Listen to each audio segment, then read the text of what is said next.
From coast to coast, city to city, and town to town. Thousands upon thousands of talented amateur cooks lined up. I'm an insurance salesman. I'm an at-home mom. To take part in the most intense culinary competition on Earth. As the smash hit from across the world comes to America. If I got on this show, it would be a fulfillment of a lifelong dream for me. I'm so excited. They'll compete to win $250,000, sear their name in culinary history with their very own cookbook. I'm ready to bring it. Let's do it! And become the first American ever to go from amateur cook to MasterChef. At every step of the competition, they'll be judged by 3 of the toughest figures from the culinary world. I'm Graham Elliott from Chicago. At 27, I became America's youngest 4-star chef. Believe me, I know a thing or two about cooking and eating. My name is Joe Bastianich. I own 20 of America's best restaurants and 3 award-winning Italian wineries. I don't care if your roommate tells you you're a good cook, your kids, we're gonna tell you how it really is. And of course, there's me, Gordon Ramsay. I've been in the restaurant business for 20 years and have 28 restaurants worldwide. Now, I'm looking for the one person good enough to become America's first master chef. This is such an honor that you're eating my food right now. I can't even tell you. Let's go. They'll compete under extraordinary pressure. 20 minutes left, folks. Cook like your life depends on it. So are you joking around? Because if you're taking it serious, you would have seasoned the food. No, I'm taking it very serious. All while facing challenges designed to stretch their creativity. Your future will be determined on how well you cook just one stunning egg. Test their palates, identify ingredients inside that pot. Cumin. Your guess is cumin. And prove they can cook the meal of a lifetime. I know how important this day is. I don't want to give them one dish to complain about. It's a wedding, guys. You can't just say, I don't know where the salmon is. Come on. They'll learn how tough it is to feed an army. You've still got food in the oven. Oh, my God. Oh, by the way, it's cooked perfectly. And as the competition heats up, most of them will go down in flames. Boring, boring, boring. Take off your apron. We're out of the competition. Cook like you're cooking for the emperor. And after weeks of sweating, slicing, dicing, come on, glorious victories That dish gives me hope. It's inspiring. and epic failures. It's a bad dish. You know it, I know it. Only one of them will become America's first MasterChef. Tonight, from the tens of thousands of hopefuls, only a select few were invited to Los Angeles to compete. You're going to Hollywood, baby! I'm gonna be cooking for Gordon Ramsay in Los Angeles. They come from every possible background. I'm a software I'm engineer. the mother of 3 children. I'm an attorney. Heavy construction worker. I'm a physician. They will present a single dish Vietnamese chicken and rice. Catfish Arcadia. It's our loaded baked potato called funeral potatoes. for one chance to prove they have the skill That's out of control. That's the best thing I've had today. and the passion to make the final cut. Because of the 100 people in this room, only 30 will earn one of these, a MasterChef apron. As thousands of amateur cooks compete to become America's first MasterChef.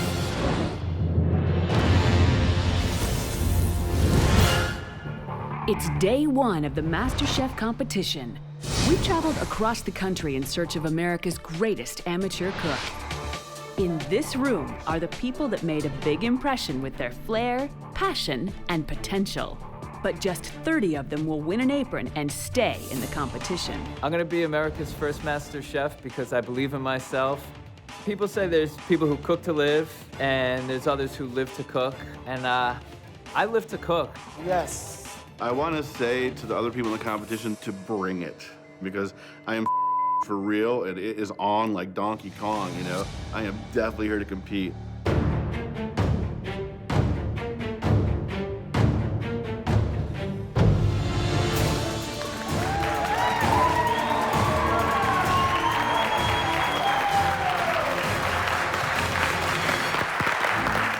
Welcome to MasterChef. I'm Gordon Ramsay. I'm Joe Bastianich. And I'm Graham Elliott. This is a unique opportunity for one of you. You're going to be crowned the first ever American MasterChef. Wow. Cook the dish of your life.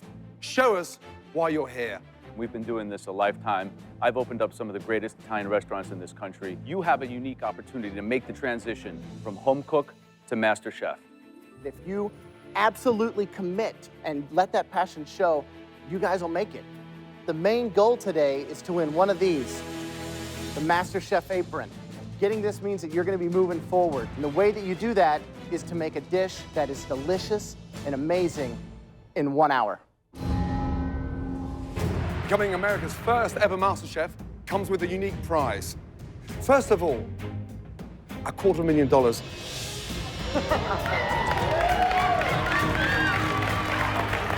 He busts out and he says, you know, it's $250,000. We're like, holy moly, that's a lot of money. Secondly, publish your very own cookbook.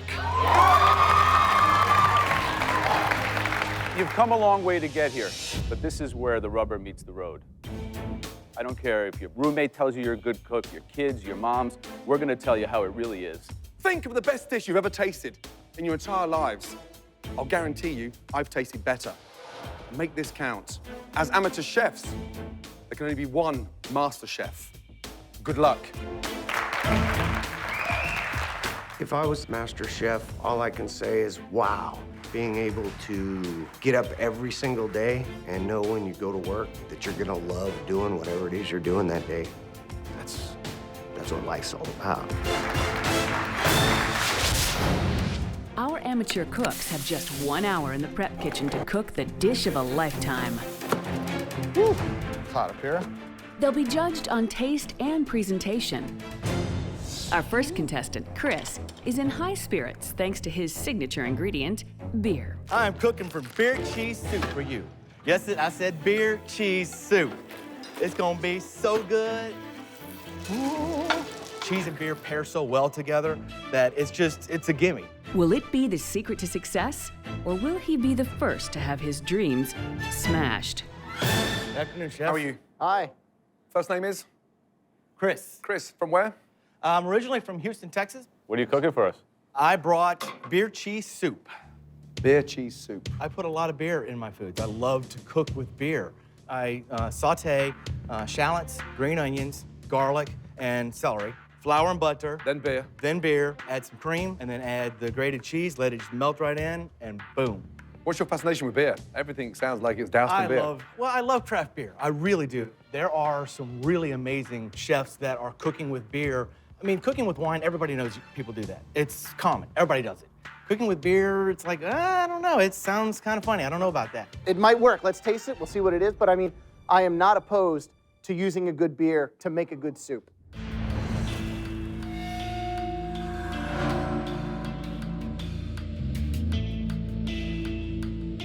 It's got a really nice consistency, actually.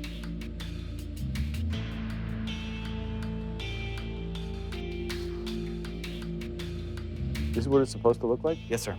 It's kind of brown. It's very brown.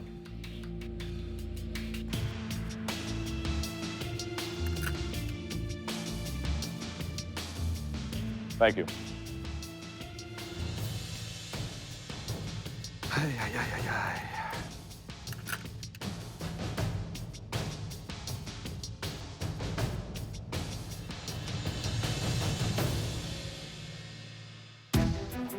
You know, I think there's definitely things that you can improve on that, but I would have no problem sitting down and eating a bowl of that. It's a bad dish. You know it. I know it. All right, Chef, what do you think? What do I think? That has to be the most disgusting soup I've ever tasted in my entire life. Definitely no. Sorry, I'm guilty pleasure. Say it. But yes. No. Thank you. Leave that beer here.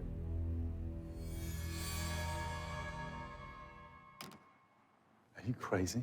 You'll be dead if you eat a bowl of that. Dude, you would be dead. You can't eat a bowl of that. Come on. Crazy. With 2 no votes, Chris is officially out of the competition. But there are many more hoping to get hold of a MasterChef apron. Love of food came from where? Boyfriends. I've always dated chefs. I have a thing for chefs. She's a chef groupie. There's nothing wrong with that, Gordon. I have a yuca and sweet potato encrusted snapper. My advice to you, continue dating chefs because you're never going to be one. No. I am making blackened catfish over a bed of yellow rice. It's good. Is that dish worthy of that apron there? For me, no, it's not. So far, nobody has done enough to win an apron. Our next contestant, Suzette, a former professional soccer player, is hoping to score the first apron any way she can. We're doing tilapia fish tacos with a mango salsa. I really like to eat healthy. I played soccer professionally for Brazil. Excuse me, you played soccer for Brazil? I heard you played soccer too at one point. Figured we could chat about it or play afterwards. Gordon, I'm ready. I was a forward. If you were a back, I'll take you on.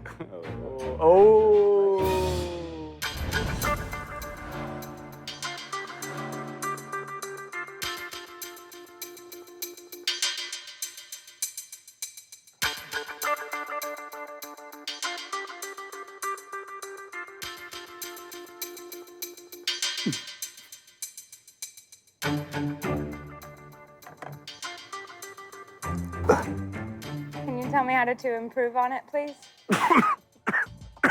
The show's not that long. I really want to learn. I'm really here to work hard, and I'm motivated. I don't think there's a lot of discussion here, guys. One strong piece of advice. Your enthusiasm for flirting put into your cooking. It'll be 1,000 times better. Joe, yes or no? No. Graham, yes or no? No. Sorry, definitely not. Okay. Thank you for coming. So, Bye now. Oh my God, I thought I was gonna be sick.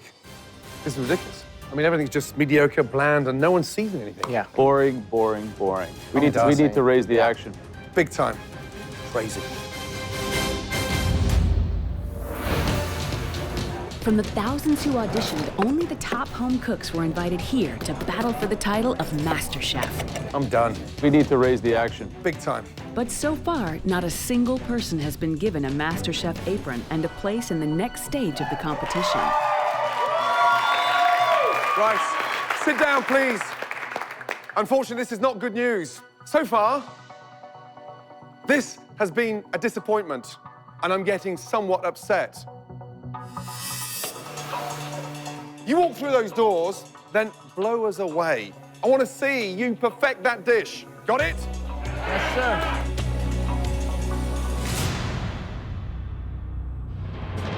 Can Mike, a server from California, be the first to win an apron and make his brothers proud? What I'm gonna do is cook a pan-seared duck breast with a little orange miso sauce. I'm excited to be here for Michael. He's put everything on the line for this, and to me, I admire it. Let's do it! First name? Michael. How old are you, Michael? I'm 34 years old. What are you gonna cook for us? I'm cooking a pan-seared duck breast. It's called duck sam. Grand Marnier? Grand Marnier, yes, sir. You're flambeing the pan? I love it. Beautiful. And I'm burning off the alcohol. I'm gonna add a little bit of fresh tangerine or tangelo. He moves with such speed. Actually, I'm sparing a little bit of, this is a very classic Korean-style samjang. It's basically a soybean paste. He moves like a chef. Fine. Put it up. Put it up. Put it up.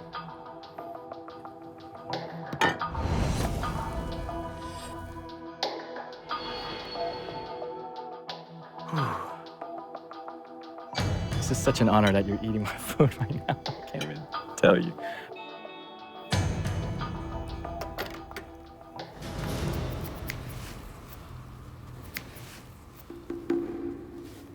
The textures are mind-blowing. They're absolutely phenomenal. The balance is unique. You move like a chef, and clearly you cook like a chef. Wow. Well done. Thank you so much. Oh my.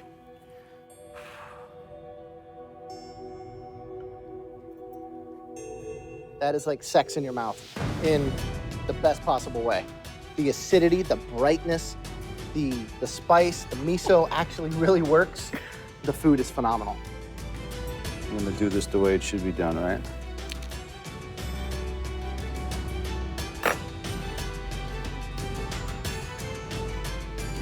Beautiful balance. Unbelievable. Right, Joe. Yes or no? This guy's the man, 100% yes. 100%. Yeah, Graham, for sure. Best thing we've had today. Absolutely brilliant. Well done. Oh! Congratulations. Thank you so much. Get that on there. Thank you, give me. Thank you. Get on there. Come with me. This is exactly what we're looking for. I hope you watched him cook, because that has been the best dish so far. Well done. Congratulations. Thank you, Chef. Unbelievable. This is the most amazing thing that's happened to me. All right. Ever since I left home and ever since I was a little kid, it's just the culmination of all these life experiences. It's like funneling down to this one moment, and it's a blessing, man. It's amazing. Dude! Someone's slapping me. Mike's success breathes new life into the kitchen. Hi. I'm cooking a Southwest seafood salad with a chipotle lime dressing. I think there's something in you that needs to come out. I think that this apron's going to help you do it. Yes or no? Yes. Excellent. Congratulations. Tell me why I should vote yes. I'm gonna work really hard for this. Joe, you can't drink a 62-year-old lady's wine, yeah, and not give her an apron. I'm gonna say yes. I'm cooking New Orleans style barbecue shrimp. If you want this, you have to commit. I really want this. Louder. I really want this!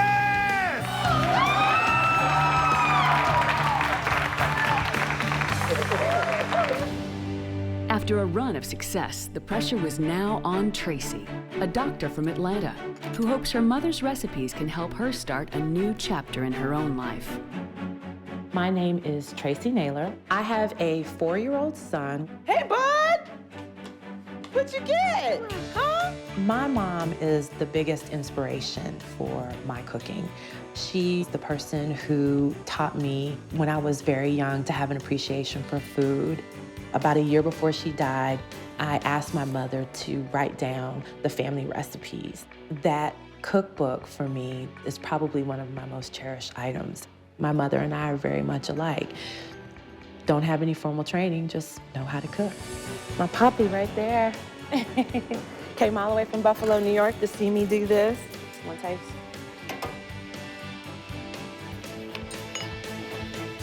Couldn't be more proud. I could not be more proud. Hello, good afternoon. Hi. Good to see you. You as well. And Good first to be name is? here. Tracy. Right. And what do you do? I am a physician.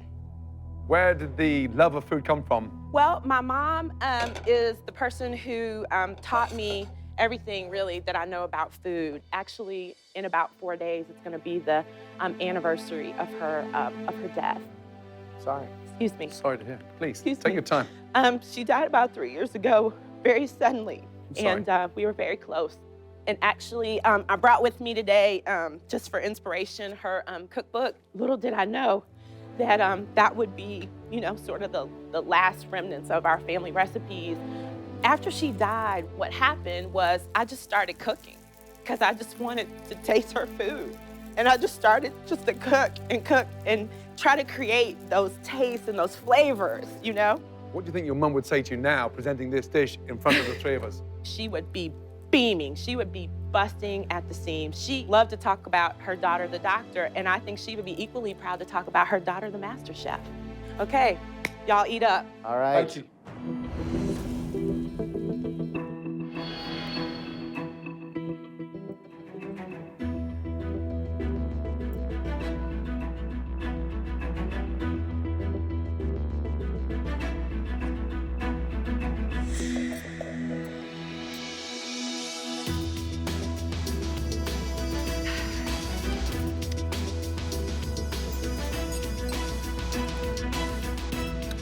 I guess the question to me, can you take it to the next level? Can you cook outside of the cookbook? I'm a learner by nature, so I'm just here to say, teach me.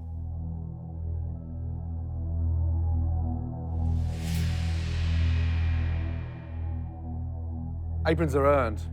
yeah, with more than just a home-cooked dish. So we have to feel that passion and that hunger and that determination and that will to succeed. Joe, yes or no? I think that the food is delicious. I think that a path in the culinary world for someone like you would benefit a lot of people. So I would give you a big yes. Graham, yes or no? I have to give an emphatic yes.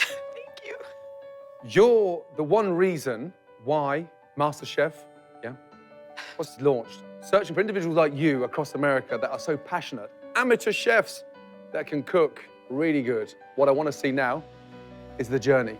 Absolutely. Because you have every potential to be the first ever MasterChef. Thank you. And right now, your mother's looking down with the utmost excitement. You've done her cookbook justice. Congratulations. Thank you. Well done. Here we are. Brilliant. Up. Well done. Thank you. Thank you. Thank you. Thank you. Thank you.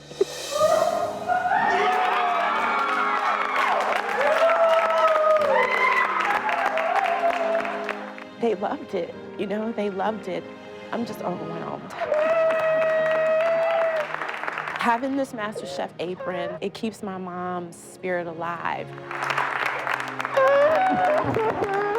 My mother would be proud.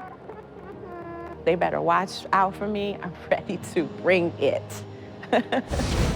MasterChef traveled the country in search of Americans who are passionate about cooking. Unfortunately, some signature dishes did not make the grade. This is a Cuban picadillo with a sofrito slaw. It's very, very pedestrian. Definitely no. I could taste desperation in that dish. It is a wined tarragon chicken. Chicken's way overcooked. It's like rubber. Okay. I don't think you've earned it this time. What are you cooking? Wheat cracker encrusted ahi tuna, considered a derivation of the norm. I can't think of a worse way of cooking a stunning piece of ahi tuna. Definitely no. What a shame.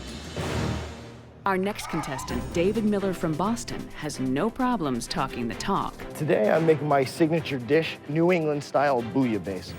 Bouillabaisse traditionally from Provence in France. But his personality is definitely an acquired taste. Blam!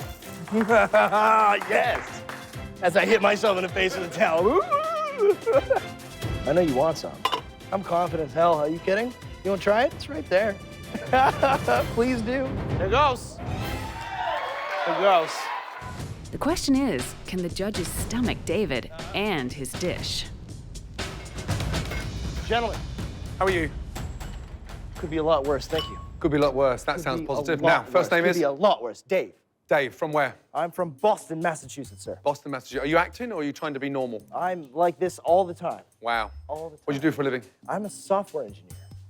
A what? A software engineer. Software engineer. Sir, yes. What are you making for us? Today I have a New England style bouillabaisse. It takes 2 days to make a perfect bouillabaisse. You're doing this in 1 hour. 1 hour, sir. Love the confidence. Some people call me cocky. I prefer overconfident. Overconfident. Are you setting yourself up for a fall or are you just a bloody good chef? We'll find out, won't we? Wow. So can you give us a preview? What do you got? Well, again, I'm heating up the bouillabaisse right now. I have a crouton, and I'm working on my rouille. Wait, vous êtes français? Je parle petit peu. D'accord. Donc, on fait quoi maintenant alors? Pardon, doucement, s'il vous plaît. Is this you normally? This is really, honestly, or is this a Christmas pantomime? Am I missing the boat? Where's my olive oil? I should have olive oil. Is there olive oil, please? Mate, have we just been punked? Here's the good news. It smells good. Yeah.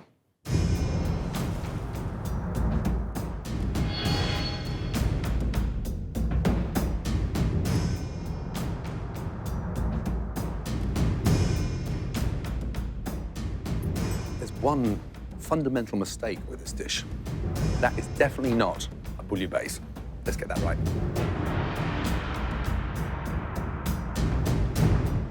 Thanks.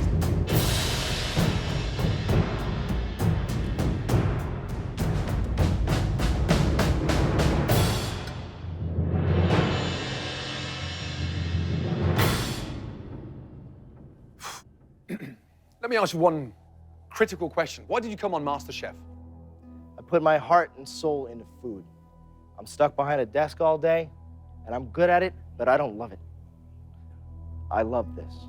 So my problem is, when you're good at something, it creates a confidence. When you're insecure about something, it creates an arrogance. A great bouillabaisse takes 2 days to make, minimum. And that is not a bouillabaisse. Arrogant chefs are like blondes in Hollywood, and I'm being serious now. So pull back the smoke screen. What is the real you? Get the bravado, in the oven. What's you on a plate? What is it? This isn't it. Thank you. Give me another chance. Finally. Graham. I mean, I don't know, maybe I'm crazy, but I'll say yes. Me? Is it the talent? Or is it the joker? I'm a no. It's the joker. What do you think, Joe?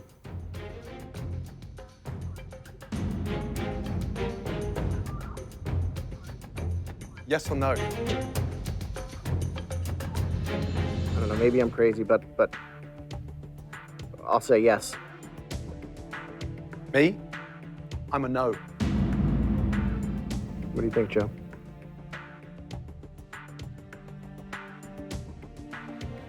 I'm gonna bring it, I promise you. Really? Really. Because if not, I have him to deal with. Really. You gonna bring it? I'm gonna bring it.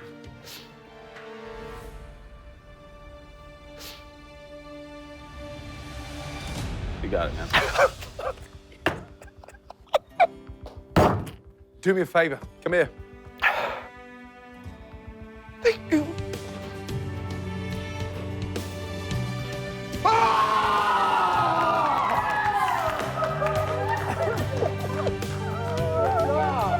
Even when you think you're not putting anything on for these guys, they see right through what little facade you have. I take every opportunity to learn from these guys. It's a dream come true, really. Bartender Lee, rancher Josh, and homemaker Christina all earned an apron and are now one step closer to $250,000 and the title of America's first ever MasterChef. Our next hopeful is a very big believer in her Southern style of cooking. Slap your mama.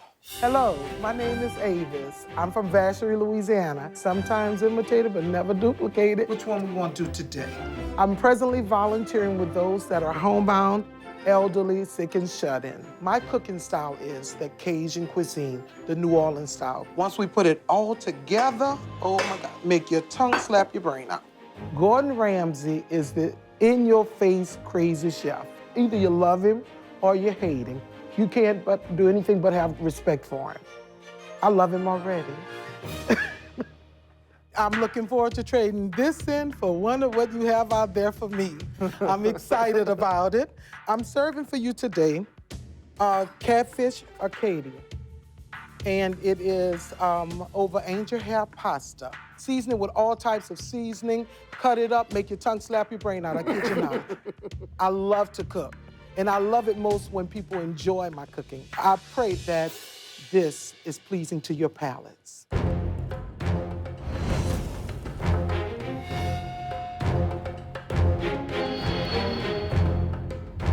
One of the main ingredients of being a master chef is being able to be selfless and giving and passionate and having faith. And I think you scream all that. Of course, things also have to be delicious.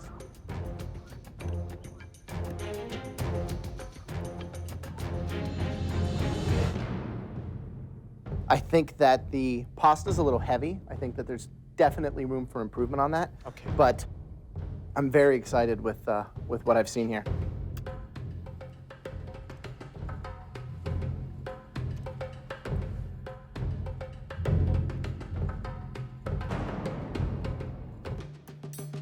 I hope it tastes better than it looks.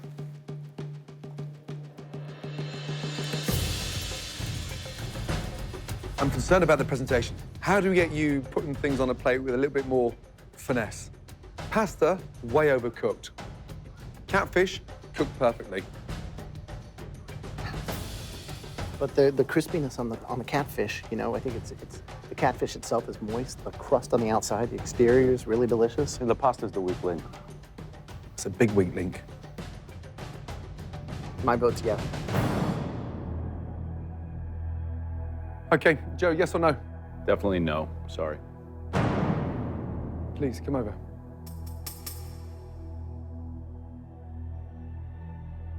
First of all, please give me a chance. Do me a favor. Put that on. Thank you, thank you, thank you.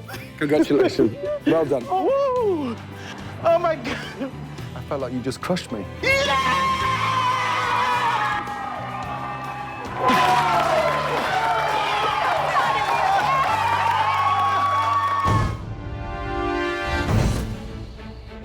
For our contestants, MasterChef is the chance to fulfill a lifelong food dream. Randy's down-home dish is filled with heart-stopping ingredients. It'll taste like the best loaded baked potato you've ever had. Farmer Randy can't have too much of a good thing. Oh, and I forgot one thing else. Nothing goes better than butter. My name's Randy Twyford. Aren't you a bit old to be wearing dungarees? No. No, this is normal? This is normal. Right. Great. Okay. Explain to us what this contraption is. It's our loaded baked potato. This came from my mother. My mother used to make, it was called funeral potatoes. Holy hell. When somebody in the neighborhood, around the farm area, would pass away, you'd take a dish over there to them. It's got cheddar cheese, it's got mayonnaise, it's got sour cream, and you put it all together. Bake it. And bake it. Funeral wakes. Funeral wakes, catering. Funeral catering. And then I present it to you on our pig plate.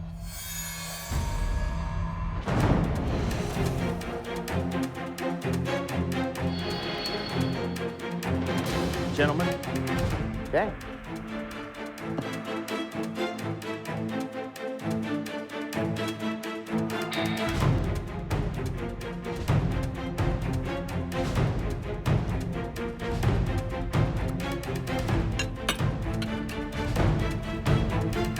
Is it normally that runny? No. Wow. Does the presentation on this improve, or? What do you mean? Exactly what I said. It is what it is.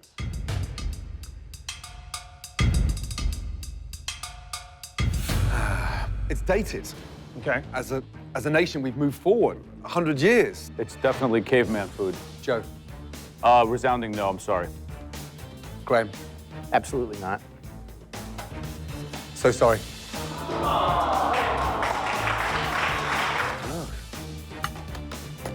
Oh my God.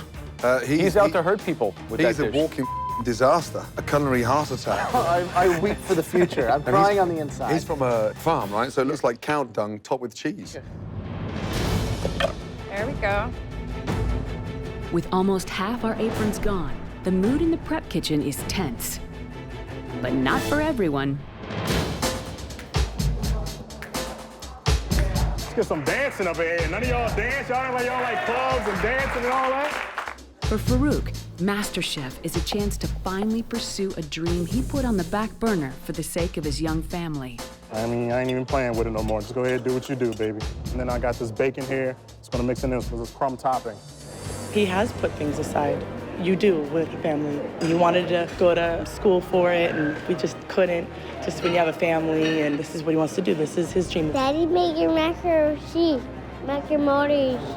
My passion for cooking definitely comes from family. It brings people together, it brings family together. You want some too? Uh-huh. Yes. Chef, gentlemen, how we doing? Well, thank you. How are you? Good. How are you? All right, doing real good. Great voice. First name is? First name is Farooq. Farooq, good to see you. Now, what are you cooking? I am cooking chic macaroni and cheese. I call it chic because I jazzed it up a little bit, made it a little more classy, a little more sexy. What I'm doing right now is I'm going to be actually making some Parmesan crisp. I'm going to be making them in the shape of butterflies. What? But this is MasterChef. Yes. Parmesan butterflies. It probably needs about 1 more minute. That's the last thing I think I ever would have expected to hear from you. You come in with this voice that's like shaking the room, and it's like I'm gonna make you some Parmesan butterflies. We just take and we put this on the side here and let it do it so it'll like fold up. You totally baked this, huh? Gratin style? Yes, yes, straight baked it. It's actually holding together very, very well.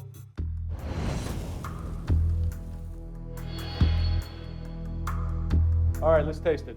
A confident grin, Farooq. Yes, sir.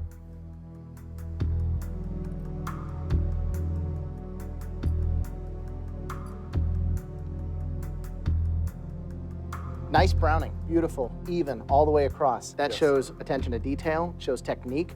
You're gonna get a nice crunch breaking through that top, and then you have that nice, let's hope, perfectly cooked al dente pasta underneath. Thank you. Okay.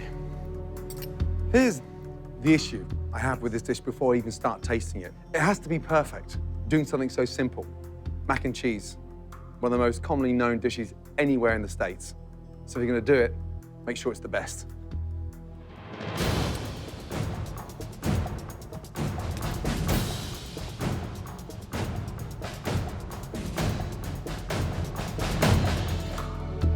Taste that.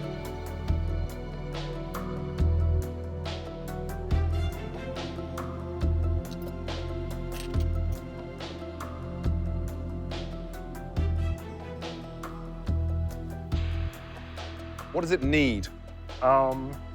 Seasoning. What a shame. An amazing potential, great crust, and you forgot the most important thing, seasoning.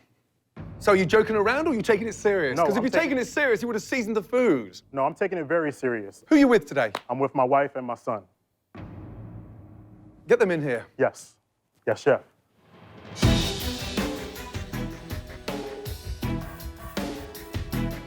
Jennifer, Silas, I need you, baby.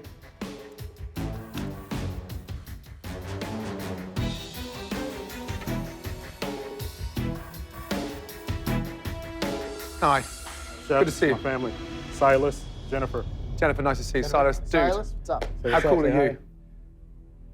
Is he the chef at home? Yes, And what does it mean to him to be here today? everything.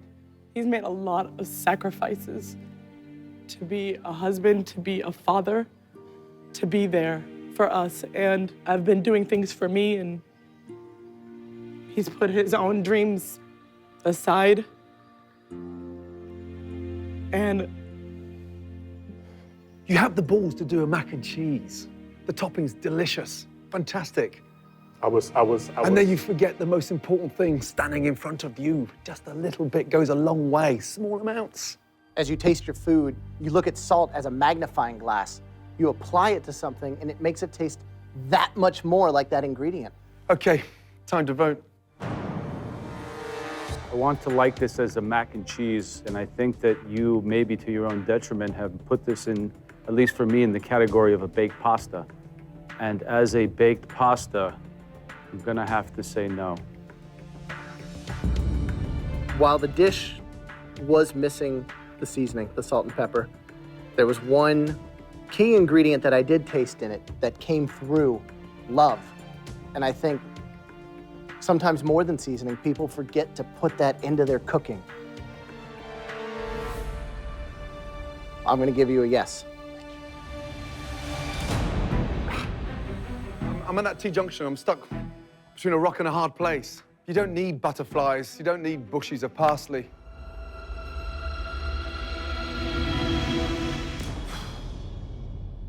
Can I just have a quick word with you?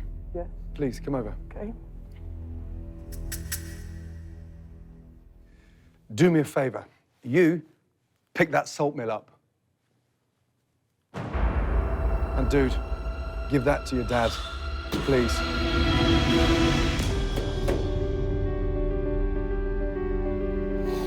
Take the salt mill.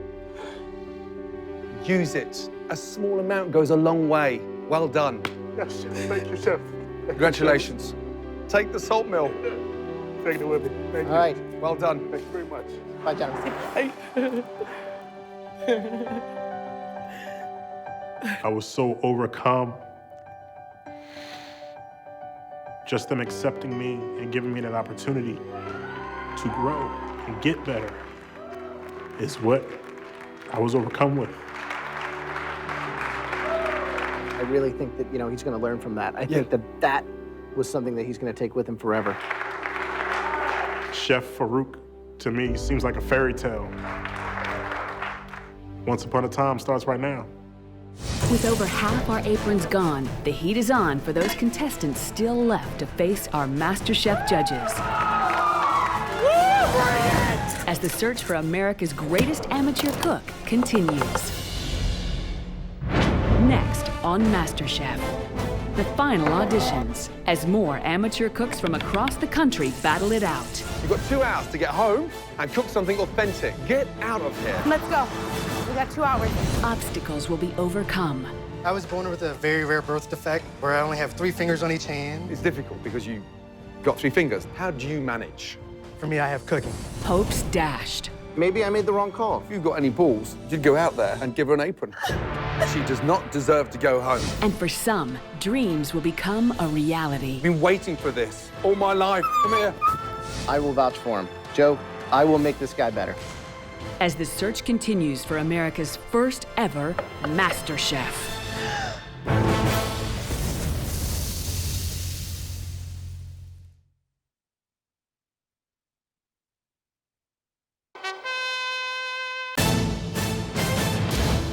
Previously on MasterChef, thousands upon thousands of ordinary people lined up to take part in the most intense culinary competition on earth. All for a chance to win $250,000 and sear their name in culinary history. At every step of the competition, they'll be judged by 3 of the toughest figures from the culinary world. I'm Graham Elliott from Chicago. At 27, I became America's youngest 4-star chef. Believe me, I know a thing or two about cooking and eating. My name is Joe Bastianich. I own 20 of America's best restaurants and 3 award-winning Italian wineries. I don't care if your roommate tells you you're a good cook, your kids, we're gonna tell you how it really is. And of course, there's me, Gordon Ramsay. Think of the best dish you've ever tasted. I'll guarantee you, I've tasted better. I have 28 restaurants worldwide. I've published 15 books, earned 12 Michelin stars, and no one knows more about food than I do. This is such an honor that you're eating my food right now. I can't even tell you. It is delicious. The main goal today is to win one of these, the MasterChef apron. Cook the dish of your life. Last week, as the competition kicked off, the judges were unimpressed. That has to be the most disgusting soup I've ever tasted. So far, this has been a disappointment. And the hopes of many went up in smoke. Absolutely not. It's a big no-no. The first contestants failed to wow the judges. But soon, the cream of America's culinary crop began to rise. The food is phenomenal. Make your tongue slap your brain out. I kid you not. As aprons are handed out, I'm gonna say yes. the best amateur cooks get one step closer to becoming America's first MasterChef.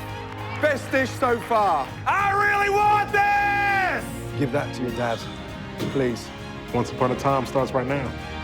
Tonight, the search continues as thousands of amateur cooks compete to become America's first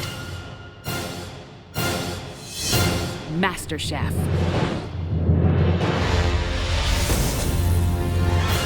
In the MasterChef prep kitchen, more hopeful home cooks are busy preparing the most important meal of their lives. That's pretty.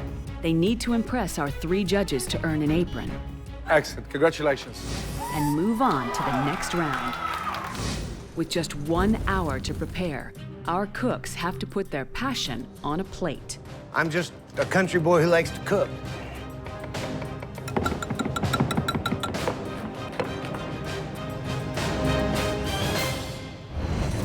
Jamaican-born Tamar has deserted her day job to pursue her dream of becoming America's first MasterChef. I actually quit my job in order to pursue this passion because I felt like I needed to be putting 100% of myself into what I'm doing, and I felt like I couldn't spend 9-10 hours a day somewhere else. I think that would have just been a waste of my life.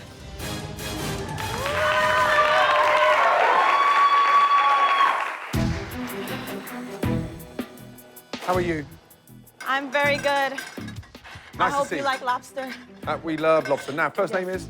Tamar. I'm from Jamaica. I came here when I was 9 years old, and I'm really here to represent the food from my culture, the food I grew up loving. Very simple dish. I have my curry sauce here, which just started with fresh Jamaican curry that I brought back home from me the last time I was there. I got a little pimento seeds, but I took them out because I didn't want you guys to bite in them. And, I'm sorry.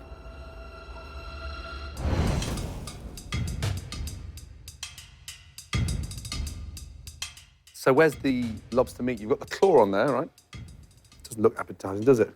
You know the claw is not the most delicious part of the lobster, right? It's the tail. I put some underneath, so I probably should have put more of the tail on there. I have a huge problem with this dish. Okay. Because the sad news is, the dish looks more appetizing in there. And what you've started to do is overwork it. That looks ridiculous, and that looks shows delicious. what it is, yes. What a shame.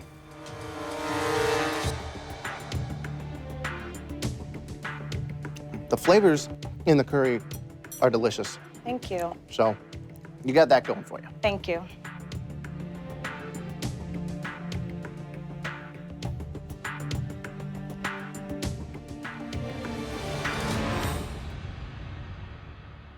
So frustrating. Yes. Yet the secret was in the dish you didn't serve. Right. Yes. And the plate was foo-foo, pretentious. I am so sorry. I swear to God, if you make me MasterChef, you will not regret this decision. I can learn. I'm a fast learner. Graham, yes or no? I think while the curry's delicious, I think that that your priorities are not in place to be MasterChef. I think you need to be more confident in actual food and less on what it looks like. So I'm a no. I think the curry is outstanding. It's mild, it's delicious, and you've done it justice.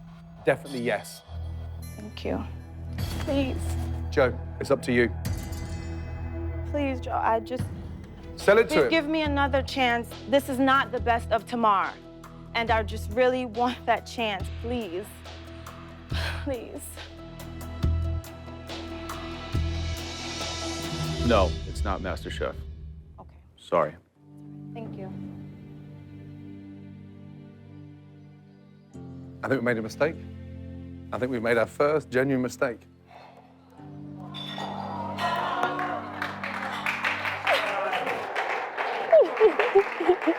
You actually found the curry to be delicious. You said the curry was delicious. Yes. I thought the curry was delicious, and yet she's not through. If we were sat in her house last night having a bottle of red wine, you would walk out saying that is delicious.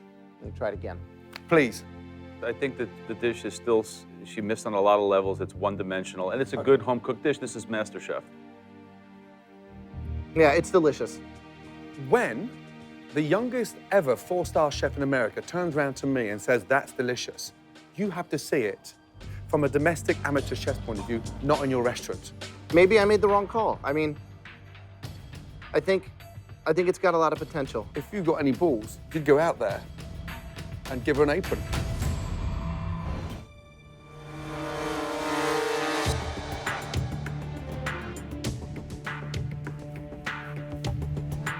She does not deserve to go home.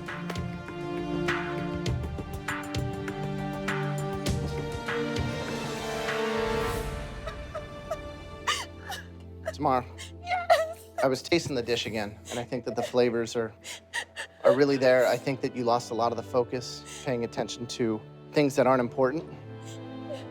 But after reconsidering, I think that you're deserving of...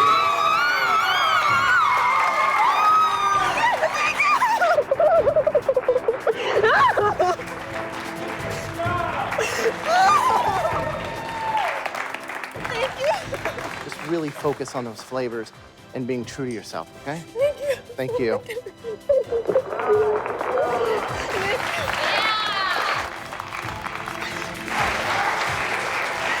Good for you. Yes? Good for you. Brilliant. All right, let's move on. Whitney Miller's skills in the kitchen are beyond her 22 years. This small-town girl has big ambitions to become the first American MasterChef. But will her age and inexperience work against her? Food definitely consumes my every thought and emotion all out through the day. Here, grab some bowls. Whether I'm at work and I'm sneaking on some kind of website to look up recipes, or I'm in the grocery store shopping, I'm thinking about food constantly. Here you go, Scott.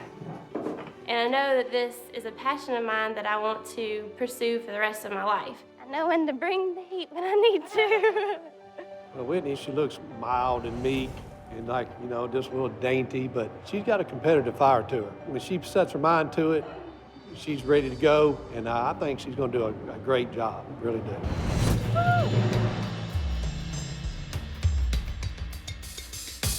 Hi. How are you? First name is? Whitney Miller. And what do you do for a living? I am a college student. How long have you been cooking? Probably since in the 9th grade, I've cooked every night for my family. What are you cooking? I'm cooking a blackened catfish taco with mango chutney. Well, the colors are beautiful. It's vibrant. It actually looks very, very appetizing.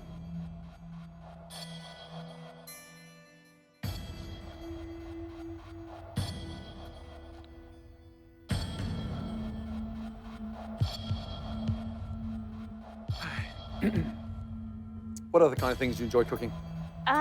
Anything Southern, and I could just go on and on because I cook every night for my family, and I always like to mix it up. It's delicious. Thank you. What spices are in that blackening seasoning? I have cumin, chili powder, red pepper, garlic powder, onion powder. So, who are you with today? I'm with my mom, my dad, and my younger sister. Can you get them in here, Yes, sir. please? 1 second. It's delicious. I mean, the rub is fantastic. Despite her young age, Whitney's dish has impressed the judges. But Gordon's not convinced she's ready for the pressure of this competition. Okay, so here's the thing. The idea and the passion, fantastic. The big problem I have on a personal front, you're 22. Yeah, I have 3 daughters of my own. You are very, very young. Why MasterChef? Because I have a lot of ambition, and just because I'm young doesn't mean that I have not as much cooking experience as anybody else that's in this competition. You got a lot of very, very aggressive, sharp, experienced home cooks. These people really want it bad. You're young, you're good, you're sweet. Are they gonna eat you alive and spit you out? I definitely am tough. I look soft on the outside, but I'm like a butterfly and sting like a bee, and I'm ready for the competition. You're very, very young. I personally would like to see you back next year. For me, it's a no. Can I say something to vouch for her? Please. She's sweet, innocent, but she's my sister. I've grown up around her, and I know she has a fierce side, and she will get in that kitchen and she'll bust her behind and show y'all that she will do a good job. We've seen people twice her age who can't cook half as good as she can. I'm gonna say yes. Yeah, I don't know. I'm sorry.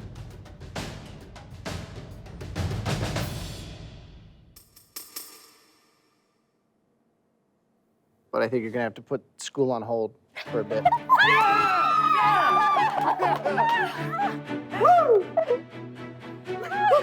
I am a small town girl, but I have big dreams, and I have that drive and that competitive nature, and I'm ready to kick butt in the kitchen, so they better watch out. Congratulations. Mum and Dad, if this doesn't work at the next stage, you have to pick up the pieces and not destroy the confidence. And I'm serious, because this is a serious competition. Well done. Thank you so much. Don't let me down. Thank you. I won't, I promise. So far, the search for the best amateur cooks in America has been hot and cold. Poor technique, poor execution, poor dish in the finish. No. It's just watery, insipid, and an insult to lettuce. The dish is complicated. My answer is not. No. Is the mashed potato bound with some of that hair gel? Because the lamb's upright. It's you on a plate, right? I'm gonna have to say no. Really think it needs salt? Yes, it does. Big time. I tasted it a handful of times, and I thought it tasted fine. You also think more salt? Wow. I think what you lack in seasoning, you definitely make up for in arrogance. Top 3 worst dishes we've had. No. That is not your best. The plantain is disgusting. The steak is like a dog's dinner. I deserve a second chance. I can make anything else, I am not going to argue with you. Okay? Please. 3 no's, you've got no chance. Men and women from every corner of America are fighting for the chance to be crowned America's first Master Chef. Jake Gandolfo is out to prove that it's not how you look, it's how you cook. All right, bring it in. My name is Jake Gandolfo. I'm from Santa Cruz, California, and I am a construction worker. I call myself the closet cook because people look at me and they see like this guy that probably rides a Harley and is a knuckle dragger and this is a big dude, you know, but really, I'm super passionate about my cooking. We got some venison tenderloin, spiced up Asian kind of salmon, fried rice. MasterChef is a great opportunity for me to expand. I ultimately want to become the best chef that I can be. I'm probably one of the most passionate people about my craft that you'll ever meet. Can I approach the bench? Jake, Gordon, look, great to it- meet Good to you. see you. Real pleasure. Cowboy cousin. I was Why going are to you say, looking at you two? I thought it was me coming through that Graham, door. you and me were like peas and carrots. How are you, brother? Nice to see you, man. Yeah, you as Welcome. well. With a handshake like that, what'd you do? Heavy construction guy, you know, pretty much all my life. And a big guy like you putting Ponzi food on a plate, I'm gobsmacked. I love it, though. It's a juxtaposition, little right? more I mean, refined. everyone right away, they see you, Great word. they think goatee and tattoos and a big size, and then you pull out perfectly cooked scallops, like pulled out of the pan with your fingers with pea puree and so much daintiness. And this is your signature dish, right? This is you. Yeah, I think it is. It starts, you know, with that spadini with my Italian heritage. Nice sea scallop with a little gremolata over the top. My version of sort of eclectic surf and turf. Coming from the Italian perspective, that surf and turf is the essence of Italian cuisine, but we call it mare monte. So you bring something with gravitas to the grill and to the range today. You speak it, let's see if you can walk the walk.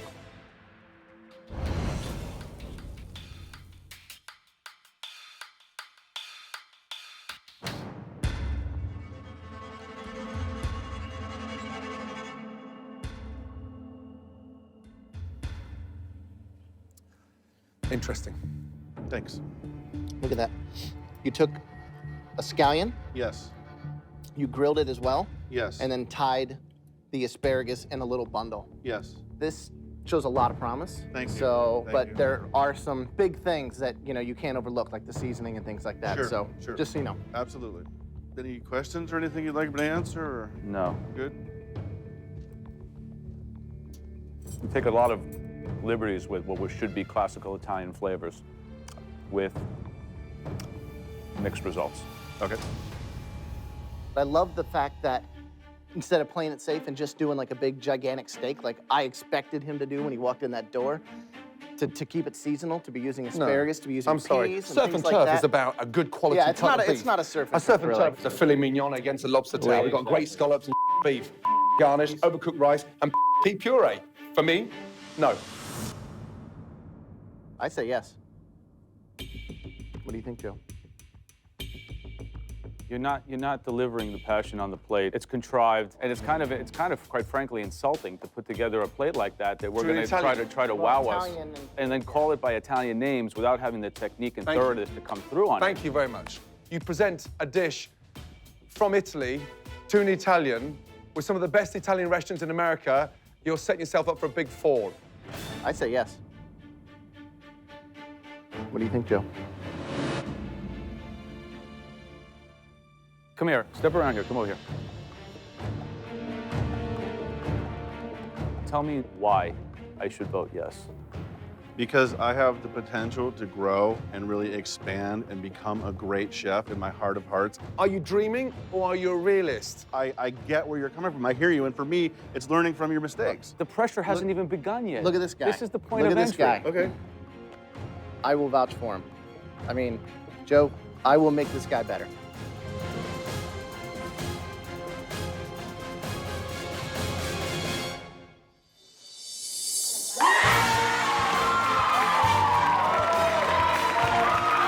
Unbelievable. Unbelievable. Unbelievable. I like the guy too. I'd be curious to see if he can actually deliver some depth. I am a train wreck. I am a train wreck right now. Native New Yorker Tom is hoping to carve out his own niche in the culinary world. See, now it has a face. My wife will say, there's nothing in the refrigerator to eat, I'm starving. I see 3 ingredients. I got my salt, my pepper, my garlic, my onion, my olive oil, spices. I'm golden.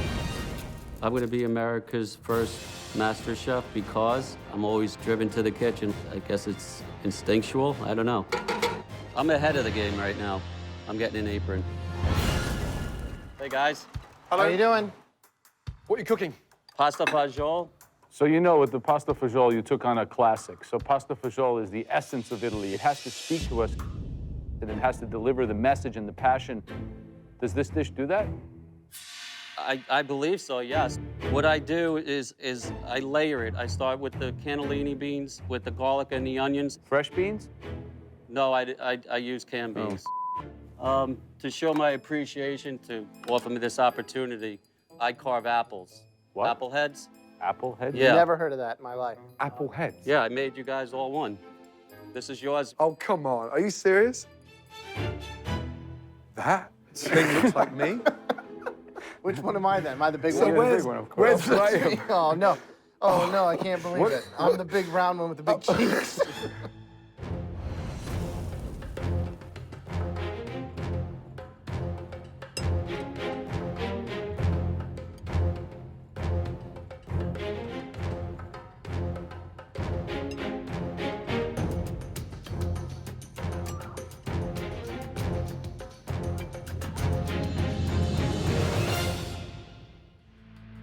Yeah, I've got a big problem. Yeah, a huge problem with that dish. Okay. Yeah? My apple, okay, tastes better than that. Okay. It's been kind of a miss on every level. I'm sorry to say that it doesn't really represent, really, quite frankly, anything. Joe, yes or no? No. Graham, yes or no? No. Sorry. Thank you very much for the opportunity. Thanks. They are brutally honest. Whoever wins this, they're absolutely going to earn it because they don't play. Yeah, that's just scary. Dreadful. Despite a few bad apples, the judges are impressed by the level of culinary skill America is showing. That's in the Premier League, and it's delicious.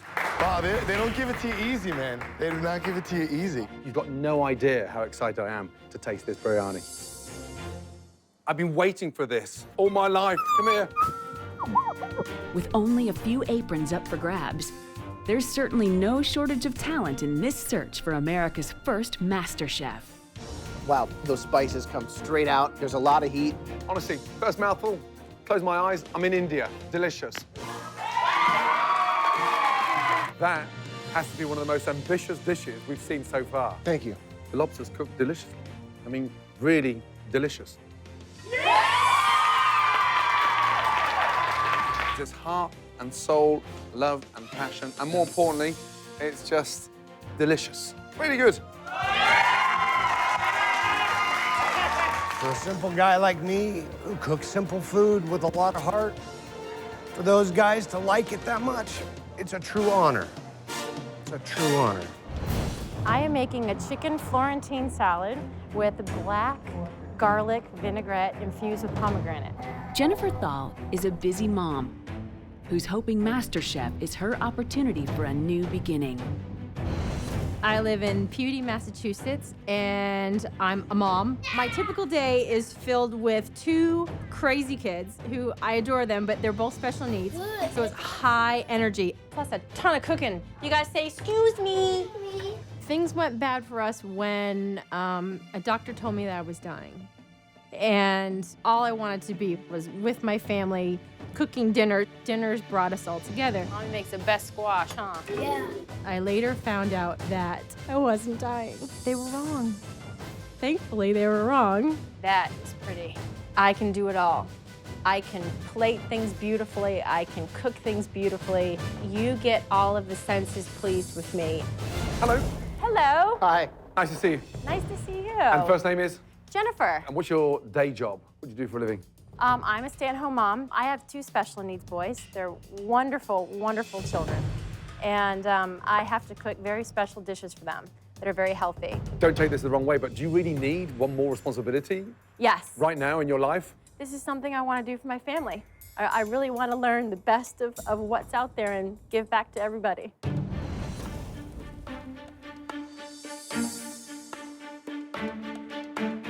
Looks like a giant tadpole. The sauce at the end, what is that? That's actually the black garlic with agave, and that's the infusion with pomegranate. So it's basically a full-on chicken salad. Yes, and it's got the pasta as well, capers, a little bit of everything, so it's a full meal.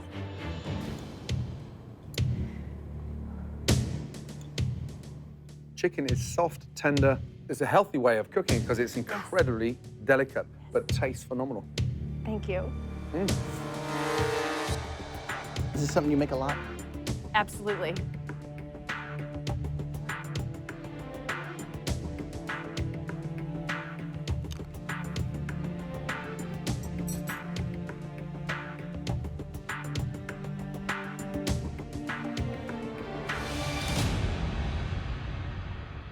Here's the problem I have. You have many responsibilities at home and a lot of restrictions in terms of where you can go with food. Is there anything else beyond that salad that you could bring to the table that we haven't seen? Absolutely. There's always something new that I'm finding, and I seem to have a really great talent with combining things, and that's something that I feel as I grow and learn that I could certainly offer. At the end of the day, it's about the food on the plate, and I don't think it's apron worthy. I'm gonna say no. Joe, yes or no? I like the creativity. I like the passion. I'm gonna say yes. Yes. Do me a big favor. Take that apron off. Come put this one on. You deserve it. Well done.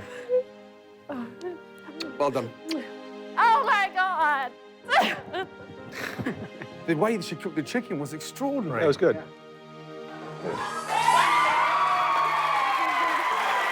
Oh my God, I made it! It is like this giant second chance. And this is so huge.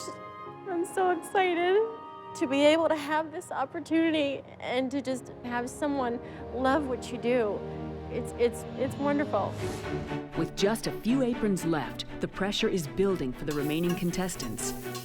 Next to cook for the judges is Adelise, a legal assistant from Los Angeles who loves nothing more than cooking for her large family. Food and family are one and the same. Food is what holds us together.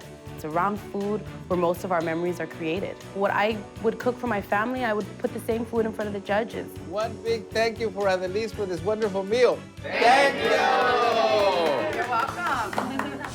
Having my mom here is wonderful. She's like my best friend. You know, she's so important to me in my life. So having her here is a must. Hopefully, Adelise will be one of those people that come out with the prized apron. Hello, hello. First name is? Adelise. And what are you cooking today?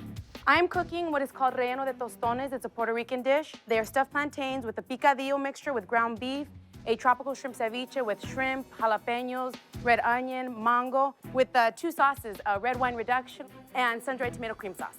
Wait, so I heard like 50 Latino ingredients and then red wine reduction and some kind of creamy cheese sauce? Doesn't sound very classic. Now I'm getting really nervous. What's that? This is the reduction sauce. To get a nice design on the plating for you. I mean, she's already screwed herself by trying to do fancy restaurant food. She's squirting away the soul. I hope you enjoy.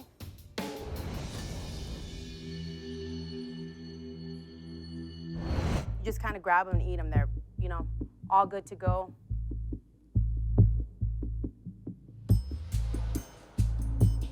It's a lot of zigzags.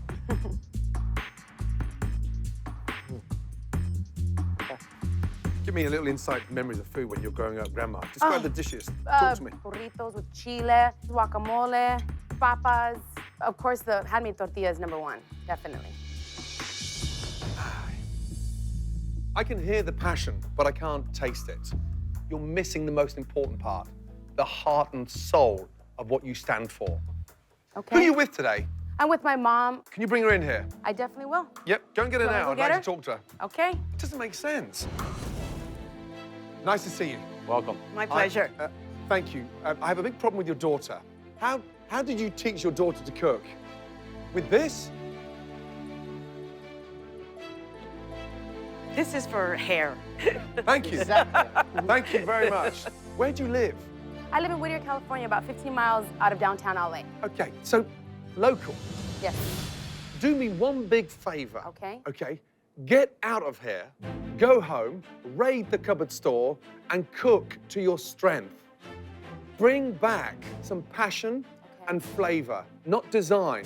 You've got 2 hours to get home and cook something authentic, okay? Okay. Off you go. 2 hours, let's go. Hurry up. Bye-bye. She was talking passionately beyond belief, huh? I mean, crazy. Getting a second chance. Gotta get out of here. 49% of it is about technique, 51% about soul and who you are. Yeah. And I think that, you know, she was afraid of that, so I really hope that she takes advantage of that opportunity you just gave her. Second chance. Second chance.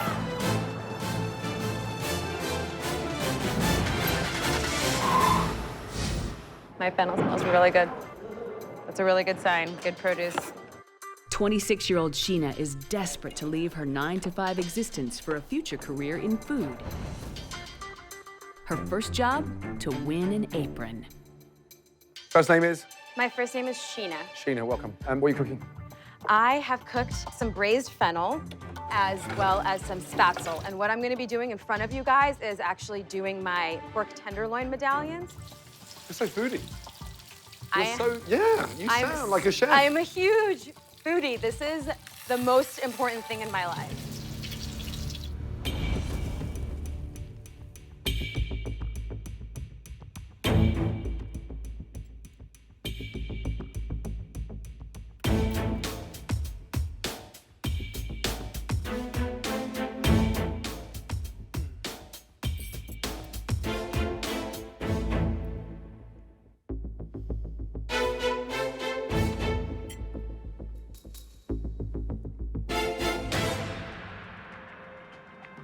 The dish has got great potential. Seasoning perfect, but slightly overcooked. More than slightly. When you cook with such intensity like that, great sear means it continues cooking. And when it's so thin, it becomes overcooked. What a shame. What a shame. That being said, the seasoning is perfect. She screwed up a little bit of the technique, overcooked the meat. I think that this dish has a lot of potential. There's elements of joy on the plate, but sadly, the most important part is overcooked. Okay, Joe, yes or no? I say yes. I think that there's no denying that your heart is in this. But cooking, there's some weak spots. You know, I think aprons are earned, and sadly, I don't think you've earned it this time. So I'd have to say no. Me? Please, please say yes to me. I will never, ever disappoint you ever again. I promise you.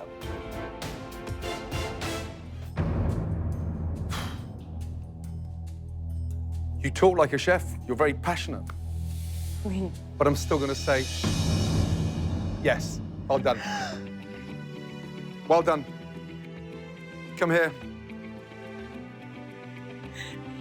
Focus. Focus and learn. You've got everything there. Sear it properly, but don't overcook it. Overcook Well it done. again.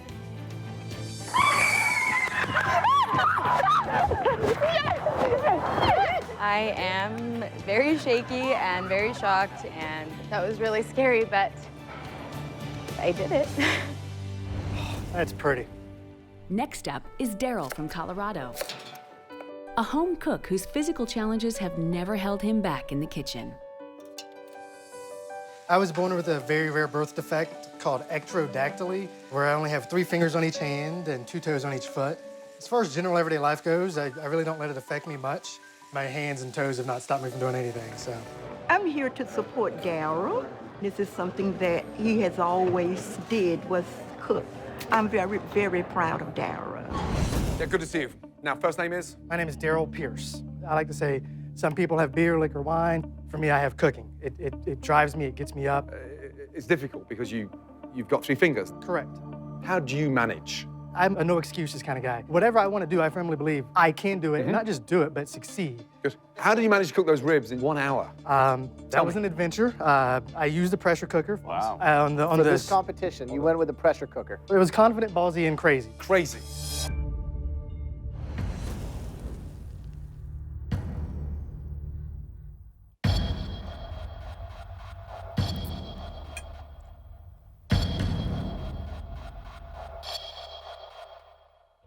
Can't eat ribs without getting dirty.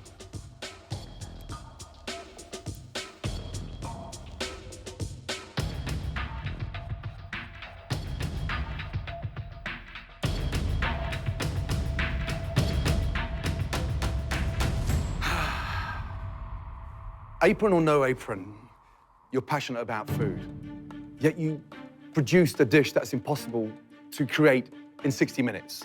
I came here today because I love cooking. I'm passionate about it on an epic level. This is what I should have been doing as of 16 years old. This is hard. Yes or no? I think the food is good. You were representing barbecue. To do it within this time frame is challenging. You were inventive and risk-taking. I say yes. I love barbecue, and I love your story, but this was your one shot to do your dish, and it just didn't work for me, so I'm gonna pass. I understand. Gordon? The barbecue sauce is incredible. It's individual, and it is absolutely delicious. You're through. Ooh. Apron. Get that on. Thank you so much.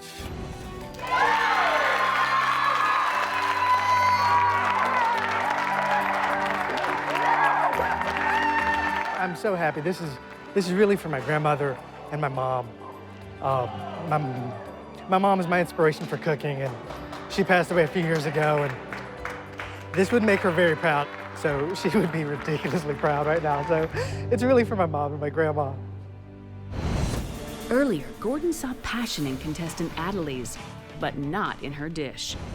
In a bold move, he sent her home to collect the ingredients for a new dish and a second chance.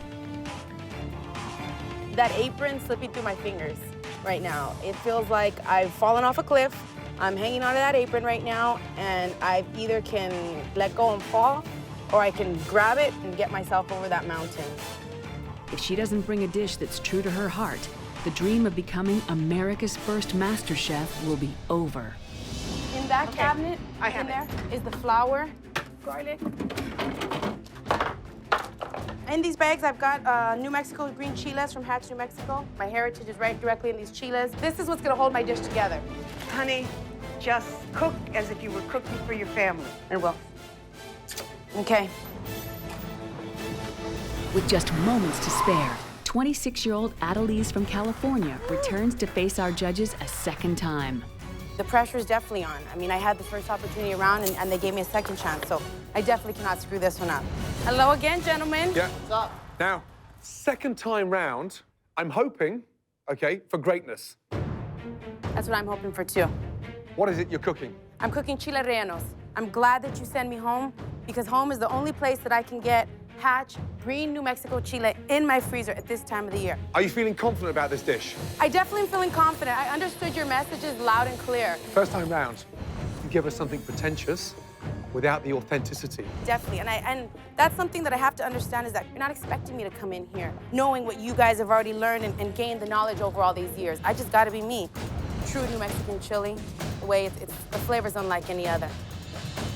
All right, guys, dig in. We've never sent anyone out to go and cook again, yeah? I know that. I hope this is worthwhile. What exactly is in the stuffing again, quickly? Mozzarella cheese. Best melting cheese my grandma used to use. It's Do a nice fabulous. Oaxaca cheese, too. It's delicious, it's light, it's flavorful, it's well fried. And it's hot. It's spicy, it's real. Got some heat. It's got some delicious. flavor. No funny, fancy, squirty bottles, just great home-cooked food, tasting delicious. Do you want more of that? Yes. Do you want more of that? Yeah, I'd eat it up. I do as well. Yeah. Joe, yes or no? Yes. Graham, yes or no? Definitely. And it's a definite yes. Put that on. Thank yes. you so much. And stay authentic. Well done. Thank you so much. Really well done. Thank you so much, you Good guys. job. I appreciate it. This Play is to your everything strengths. for me. Thank you so much. Can I go run out there now? You can Let's go. Well done. Oh my God.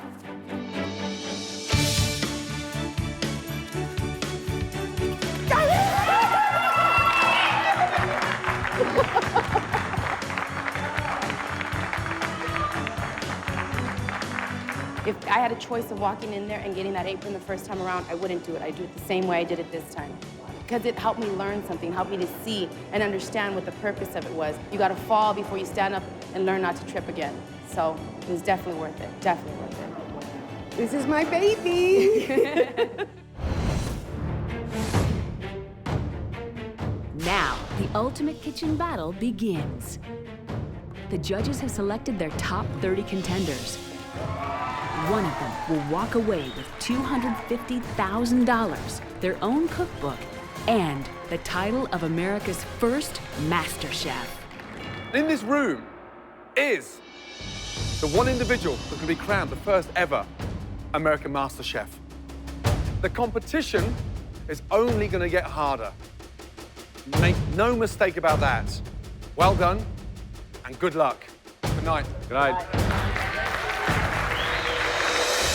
This is really the opportunity to reinvent myself, you know, and go from being a 41-year-old lawyer to a 41-year-old chef. Getting to wear this apron is just the start of the dream. I am a 62-year-old housewife from Duluth, Georgia. I am a physician. I'm a bartender. I work in real estate. Construction worker. Stay-at-home mom. I'm a rancher. Restaurant manager. Public relations consultant. Legal assistant. Software engineer. From here on out, whatever my hands touch will win me this competition. I want it so bad now. I want this title of America's first Master Chef. I'm determined. I'm gonna give it everything I have. I am serious. I really want this! I need to bring my A game at every second. I absolutely have a shot. I want to be.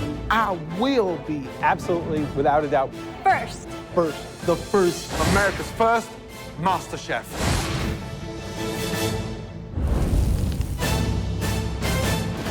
Next time on MasterChef. By the end of today, over half of you won't be in this competition. The real competition begins for the chosen few amateur cooks. Can't cut an onion, you have no place being in the kitchen.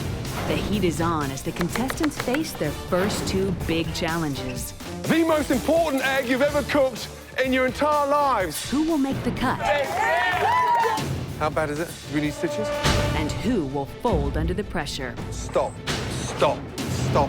Sorry, you're leaving MasterChef. I see talented people dropping like flies. The pressure was definitely on. As the search continues for the first American MasterChef. Anybody here that's not nervous, get nervous.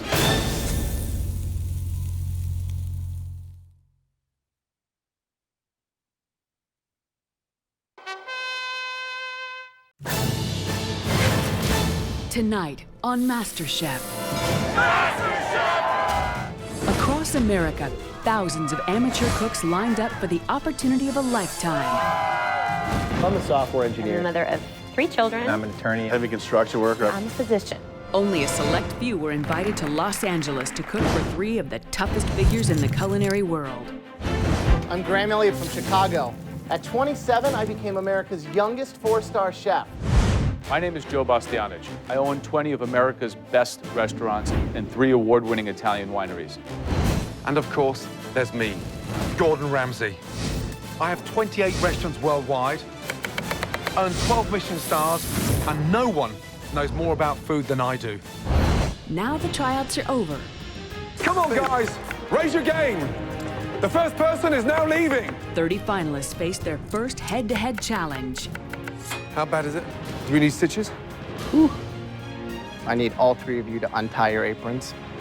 Unfortunately for half of them, the dream of a lifetime ends today.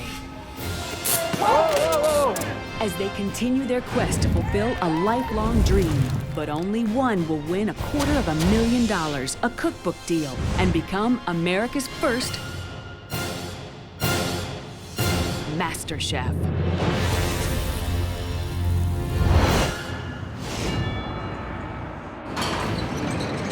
As the contestants arrive to meet the judges, they have no way of knowing just what's in store for them. Each one of us has got a scratch ticket with $250,000 in a cookbook on it. Only one of us is going to get that winner. It could be anybody, but there's going to be some tough competition ahead for sure. The question is, who will make the cut?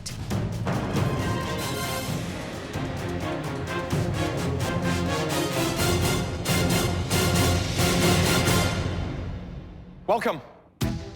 Now, clearly, you've all earned the right to wear that apron. Today's test will determine whether you deserve to keep it or not. And before we make any cuts, you will be making a truckload.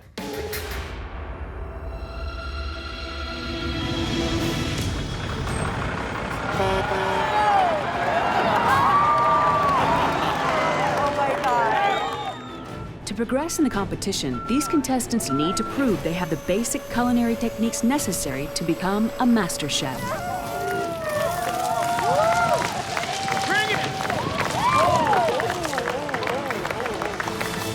Oh my goodness, it's onions. My first month in Paris, at the age of 22, I got my butt kicked for 15 hours a day, 6 days a week, chopping onions. Why?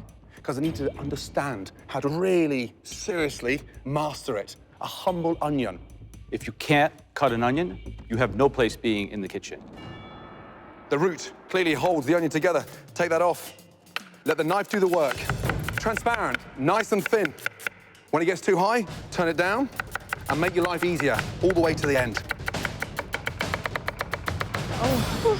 I was thinking, okay, I'm gonna need to see that like about 10 more times. By the end of today, over half of you won't be in this competition, and your dream would have disappeared. Chopping onions may seem simple, but it's the perfect test to spot the potential master chefs and eliminate the wannabes. Right now, I'm a waiter at a restaurant. I recently left a career in radio sales. I was making a lot of money, but I had to stay true to myself and pursue my dream of cooking. It's time for me to blossom as this professional cook that I know that I am. I own my own law practice. I walked away and put that on hold to be able to do this. So there's a lot at stake for me. The opportunity for me to cook instead of turn a wrench is a great opportunity. All of you are gonna chop until I tell you to stop. When I tell you to stop, you'll find out whether you're staying or going home. If we're gonna be judged today on actual technique, I'm going home. Right, your first serious test starts right now. Off you go. Let's go.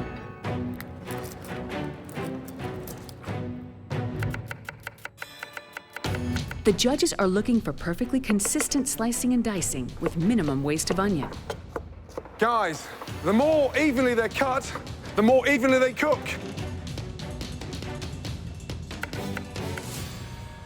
Unbelievable. 30 seconds in, they've cut. Already cut ourselves. Do we need stitches? Unbelievable.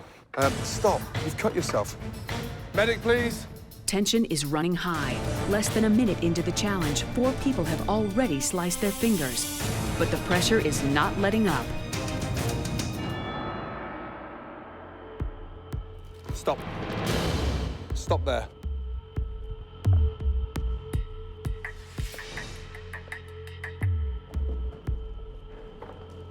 Chopping onion is about consistency. Look at that. It's not even chopped. I've got half onions. Is that what we showed you? No, it is not. No. I'm sorry I let you down. Yep, you haven't let me down, you let yourself down. You're out of the competition.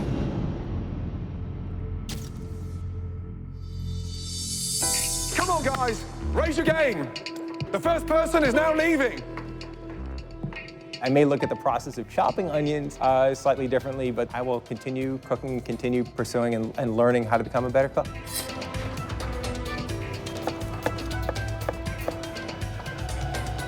Stop, Ryan, right there, knife down. Will 23-year-old dock worker Ryan be the first to make it through the onion chop? Is that you at your best? No, Chef. Talk to me, please. Is that you at your best? I've got bits of chopped onion, sliced onion. It's in the dice bowl right there. And bits of onion that's stuck together. That is not good enough. Please leave the competition. Thank you.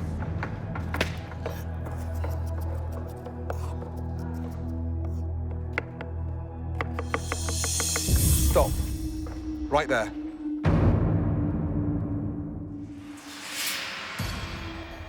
That is exactly what we're looking for. Congratulations, you're through. Well done. I was absolutely super excited, really happy. 4 more contestants will be eliminated, but this challenge is especially tough on 28-year-old Daryl. Of my culinary arsenal, my knife skills are my weakest link. I was born with a very rare birth defect called ectrodactyly, and I only have 3 fingers on each hand, so I knew that this was going to be a daunting challenge. Just stop. I was incredibly nervous.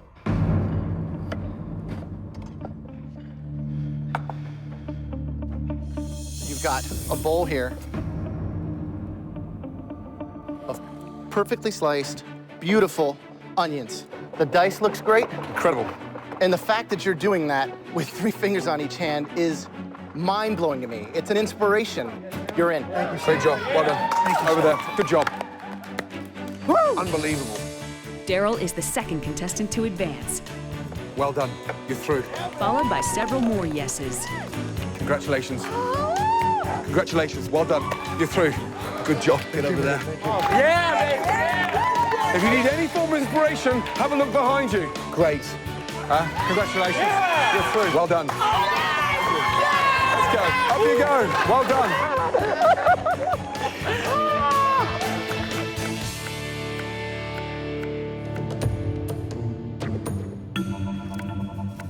Come on, guys. Energy, energy, energy. They were pulling people off the line, but I didn't even look up. I wanted to be one of the people going to the stage. Stop.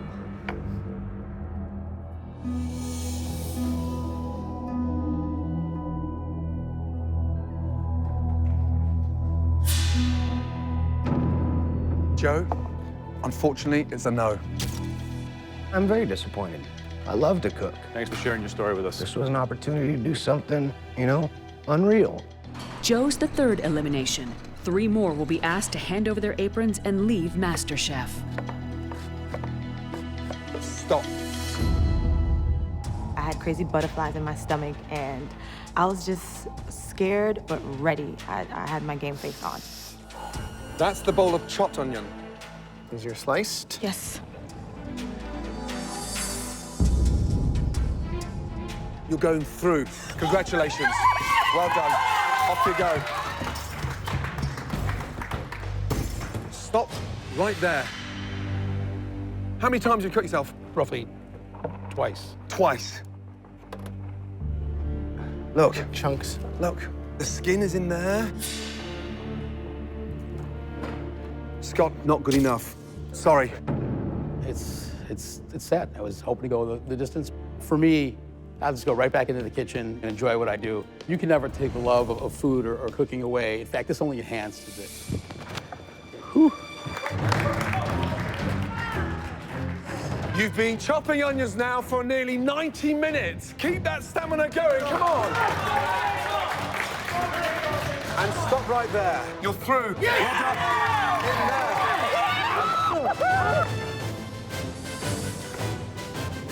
Sorry, Jennifer. I don't think it's gonna work. Stop. Right there. I consider myself a confident person, but yeah, heart was pounding pretty hard at that moment. You are going through. Well done. Yes! After more than 90 minutes chopping, just 2 contestants remain. Only one of them can stay in the competition.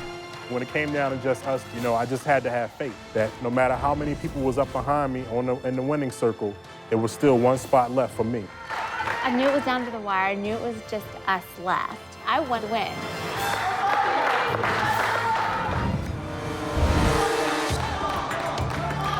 2 cooks remain, but after more than 90 minutes of chopping, only one will continue to the next round.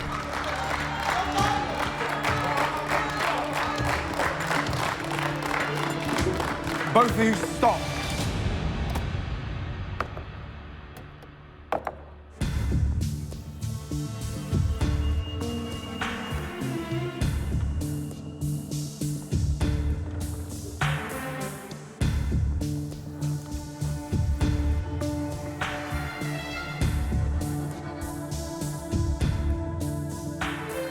First of all, both of you have been cutting the longest. Over 90 minutes. Only one of you is going through. Holly.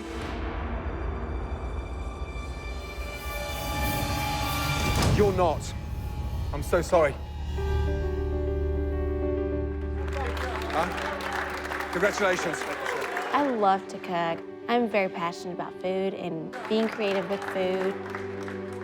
I've learned things that I never thought I would learn from other people. So that experience just in itself has been amazing. This competition is not going to stop me from a passion and desire that's in my heart at all. That's life.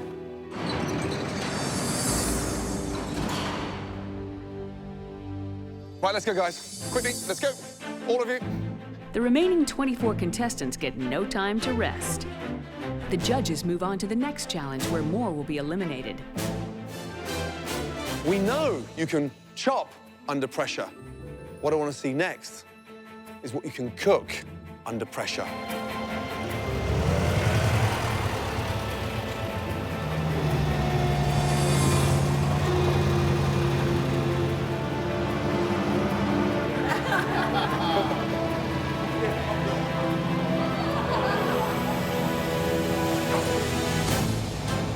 Wow.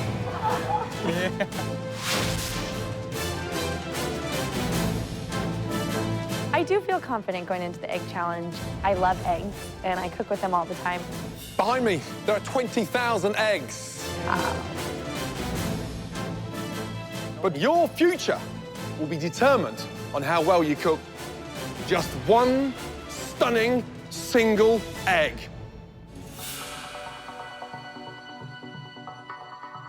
These next 30 minutes will determine who's staying and who's going home.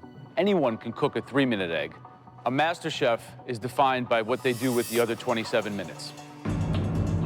And to help you with that dish, you can choose from any ingredients from the spread you see back here, which features a bounty of everything from local organic vegetables to smoked salmon. Make sure this egg shines and it's the hero of this dish. Yes? Yes, yes. 30 minutes, your time starts now. Off you go. Each contestant gets just one egg for their dish. There's no room for mistakes. The slightest slip-up and their dreams will be destroyed. Gently. Knowing that we have one egg is like crucial. I want to treat that egg like it's a baby. Pick a good one. Off you go. So when the time came to go and they like dropped the green flag and it's just elbows and everybody's just on it, you know, it was intense. I mean, I'm like, oh man, I got 1,000 things going through my head. I know what I want to do and I got to execute this thing. I got 30 minutes to do it, you know, no pressure. Oh, where's the cinnamon? You see cinnamon? Cinnamon with eggs. Anybody buy shallot? I'd love a shallot. Oh, they're down there. They're down there. Over there on the left. Great. And never forget, the egg is the star of the dish. Let the other ingredients be the supporting characters. Time is of the essence. The more time the contestants spend picking ingredients, the less time they have to cook them. Let's go, Dick. Come on. Get your stuff. Get in there. Tony. Oh, you brought Throw my basket, man. Remember, guys, chaos is okay, but it's got to be organized chaos. You have one egg, one shot. Let's take advantage of it, guys. Come on. Come on, come on. What else? Oh my God. I'm thinking, what can I do with this egg? I can poach it, I can scramble it, I can hard boil it, I can soft boil it. Okay, what would I do? What should I do? What can I do? What should I do? What can I do? What should I do? My mind's going 1,000 miles an hour. Time is right now, is killing me. The contestants were given 30 minutes and just one egg to create the dish of a lifetime. Because at the end of this challenge, more cooks will be eliminated. I am making whipped potatoes, little steak sliced fanned out, poached egg, red wine mushroom sauce. Fantastic brunch food, let me tell you. There's a lot that could go wrong with this dish. I could break the yolk, which if you're poaching an egg, breaking a yolk it's done. It's no longer a poached egg, and then you have, you know, an egg sitting in the water. Caviar, this guy's going for the big splurge here. Stakes are super high. You know that they're cutting quite a bit of people, and you know that your dish cannot have any excuses. It's got to be flawless. 25 minutes left. 5 minutes gone. One egg, I mean, it's crucial. You only have one chance, and they're so delicate. Huge pressure today. Whew. Very simple. I'm making an egg sandwich, except I'm actually making the bread. It's a Trinidadian flatbread. It's called a barra, and it's pretty much a basic dough, but it's infused with chilies, garlic, and cilantro. I'm Jamaican, so my plan is to absolutely bring Caribbean to the egg. Whitney, Yes. what are you doing? I am making an open-face BLT. Gordon suspects that 22-year-old Whitney is making a rookie mistake. With the smoke coming out there, anything burning in there? Definitely getting hot. I should probably turn it down some. I love to cook, and this is something that I have made a part of my life. I really see myself making it to the end. With 24 contestants cooking, there are dozens of different approaches. Slim's dish speaks to her Asian ancestry. I am making something called phở cháo hột gà cuống. It means pan-fried rice noodles with egg in a roll. They want something innovative, so I might as well go for it, right? While Slim counts on her culture to help her advance, Sheetal's worried her upbringing could be her undoing. I'm a Hindu, I was raised Hindu, and I don't eat eggs. I definitely was nervous. So what are you gonna make? I am making a baked egg with wild mushrooms and shallot and cream. Okay. Well, you think you're taking a big risk with doing something so simple? This is not something I'm used to doing. It's best to do something that is simple. Okay, guys, 15 minutes left. Halfway there. You know, I'm really not even focused on what could go wrong. I'm just trying to figure out what's gonna go right. Adelise earned her apron thanks to following one of her grandmother's recipes. I'm making a deviled egg with some chipotle shrimp, and I love the heat. I'm glad you guys can tolerate it. As Adelise turns up the heat on her dish, elsewhere, literally, sparks begin to fly. Whoa! Okay, stop. Don't worry, stop, stand back. Leave it, Farooq, leave it. Just stand back. Give me that. Give me that. Unbelievable.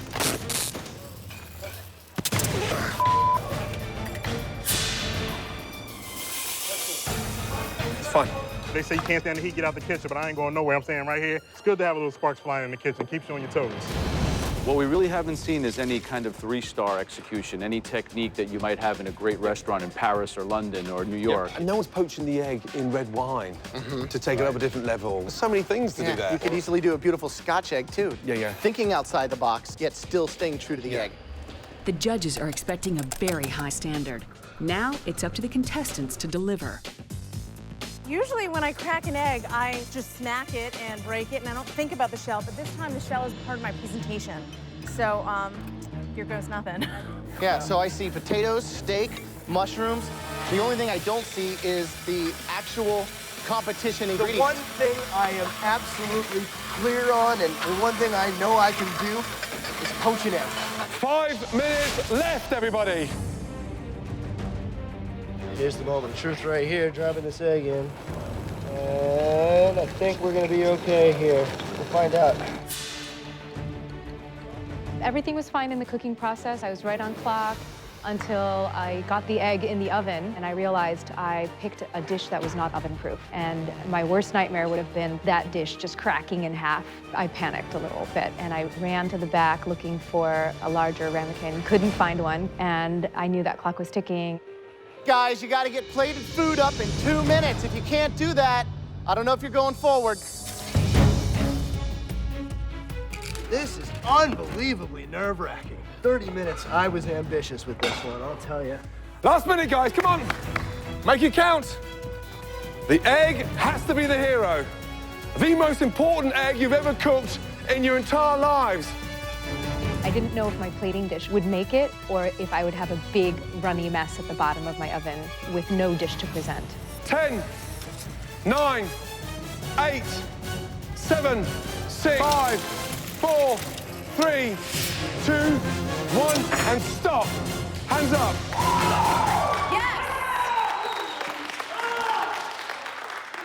This is it. This is do or die, and we'll just see what's going to happen. For our contestants, MasterChef means a chance to change their lives. But for many of them, one bad egg dish will earn them a one-way ticket home. Let's start tasting the back row first. Row by row, our amateur cooks will present their dishes and face on-the-spot elimination.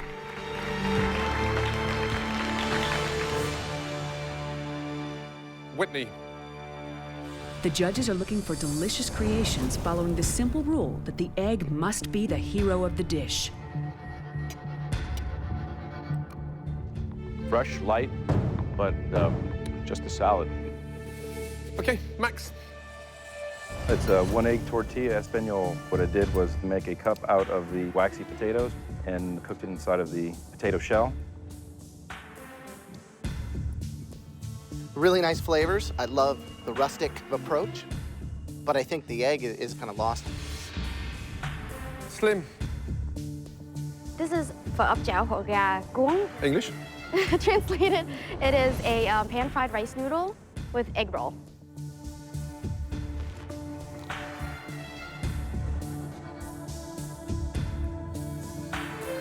I can like, thank you. Not rich. Versus well. Max, the egg wasn't good enough. Take off your apron. You're out of the competition. Thank you. Thank you for the opportunity.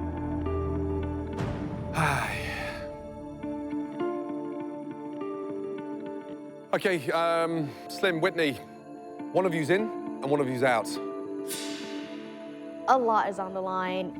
I withdrew from university from this. I decided to risk it for my dream future.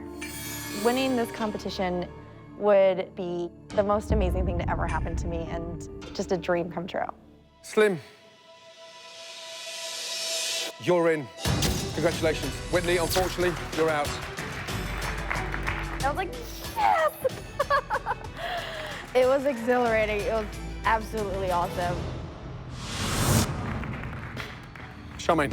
I was kind of beaming with pride. I pulled off this crazy brainchild, and I was really excited about it. We got a lightly scrambled egg with creme fraiche and topped with caviar. Eggs, slightly bland. Don't quite get the eggshell on the plate. Tracy, please. Tracy changes course by using her one egg to make the day's only dessert.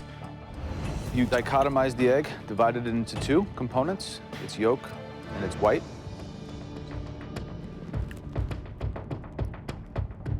I'm impressed by your technical baking ability. Thank you. Thank you, Tracy. Right, Jake, let's go, please. This is a stacked bacon and egg dish. I poached the egg, did some infused smashed red potatoes. The egg is poached perfectly. Something very hard to do. Thank you.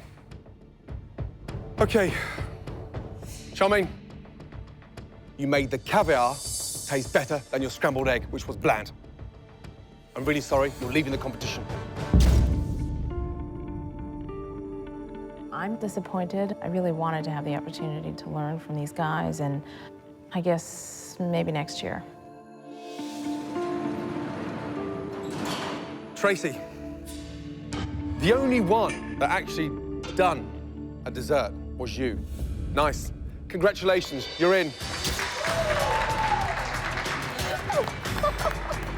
Okay, Jake. I couldn't even look him in the eye. I'm like looking at the floor. I mean, like I've never been in that position over a plate of food. The hero of the dish had to be the egg, and you constructed it perfectly well. Well done, you're in. Talk about a wave of emotion. So really super intense, but just amazing, amazing. 3 more amateur cooks come forward, each with a unique approach to cooking a single egg dish. But unique doesn't always mean good.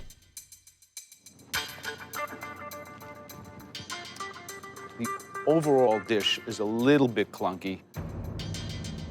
Adelise is up next. Wow, that is hot. No one's gonna finish that dish. And things go from bad to worse. Your pan was a little too hot. You know, it started to crisp up the outside. I don't know. Will any of them remain in MasterChef? This is where the journey ends. You'll all be going home. I'm pretty devastated. I knew to make it to the end, that was gonna be a long shot, but I certainly thought I'd be advancing past this round.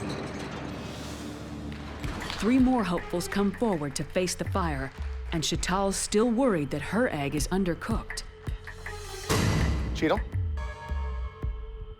A baked egg and a sauce made with shallots, mushrooms, cream, and some soldiers. The presentation is nice. I think you can see the eggs cooked properly. Well, I was shocked. It was perfectly cooked. Thank God.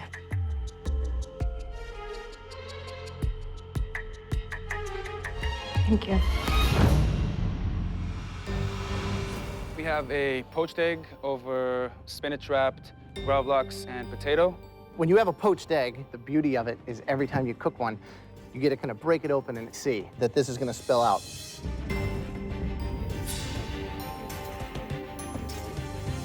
That's gorgeous. Thank you, Chef. But I think it's a very yummy egg dish.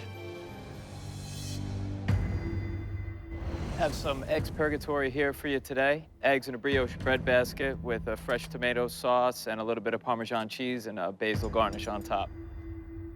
I think the seasoning is absolutely exact. I have a problem with the sweetness of the brioche and the size of the brioche. Thank you, Chef. I was starting to get a little bit nervous.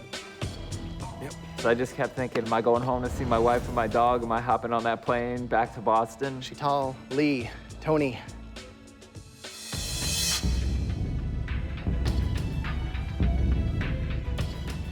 I'm sorry. I need all three of you to untie your aprons.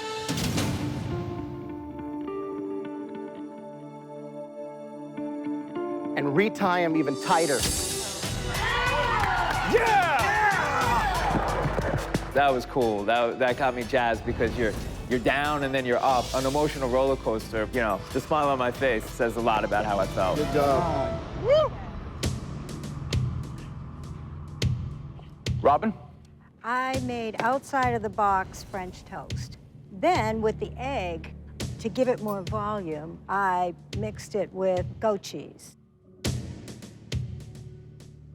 And the cheese on the, what have you done with that? That's the goat cheese. It had a little sour taste. Very sticky. Thank you. Tamar, could you please approach? I made an egg sandwich. The bread is actually a fried dough and a strawberry and mango smoothie to wash it down. Feels heavy. It feels like it might sink.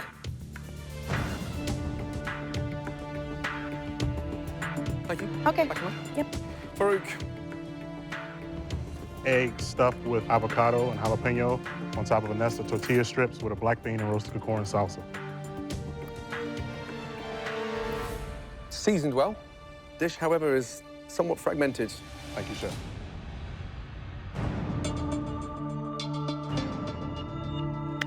Robin, I was pleasantly surprised that it was slightly sweet. Oh, maybe I'm gonna like it. But ultimately, I didn't. I'm gonna ask you to give me your apron. Thank you. Okay, Tamar. Perhaps the smoothie might have been an apology for a dish that really went very wrong.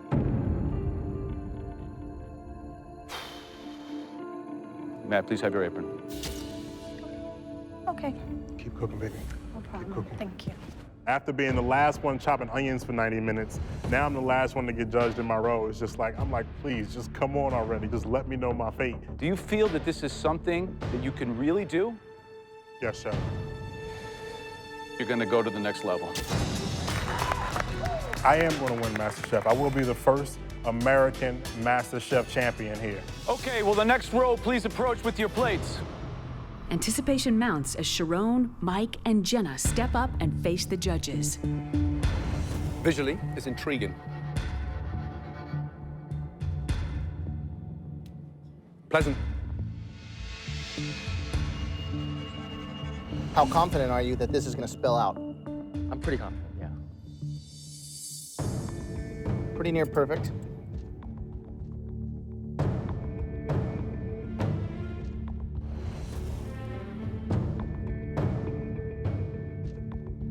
Seasoned perfectly.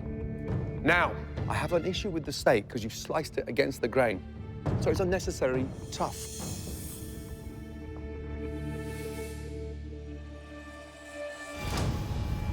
Jenna, you're crying. What's going through your head? Suspense is killing me. I think as a mom, it's important to really feel like you have something outside of your house, and this is my shot, and I'm anxious to hear what you have to say. The three of you have really diverse backgrounds, but the one thing that you guys have in common is that all three of you are going forward.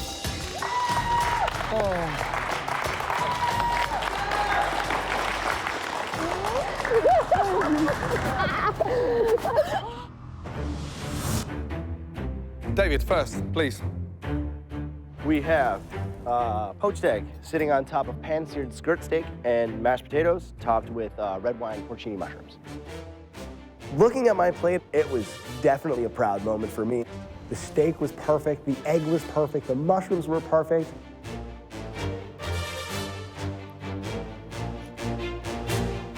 You slice through that egg, and the richness of the yolk coats the steak. And the seasoning is perfect. However, the potatoes are too lumpy. Damn. Sheena, let's go, please. Thank you. It is an egg en cocotte with a mixture of cremini mushrooms, shallots, and I served it with fingers of brioche.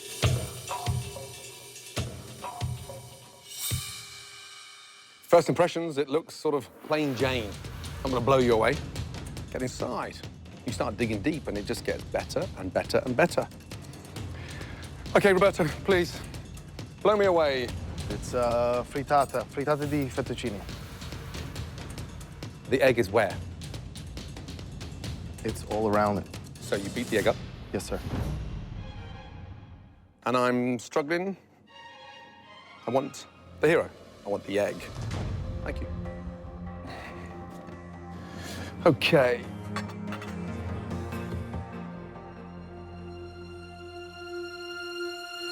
Roberto, I'm sorry. Please give me your apron. You're leaving MasterChef. I'm embarrassed, basically. Like, I thought I was going to take this thing all the way to the end.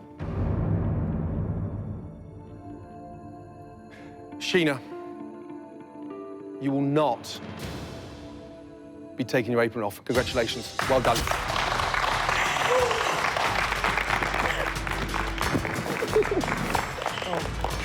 David, you served me potatoes, steak, egg, porcini, adventurous. When you put a dish like that together, why'd you send me hard potatoes? Got all the hard elements done perfectly, and then you screw up on the potato. So Gordon is inches from my face. I'm thinking, is he gonna grab my apron off and say, get the hell out of here? Help me. I tried to do too much. I tried to do too much.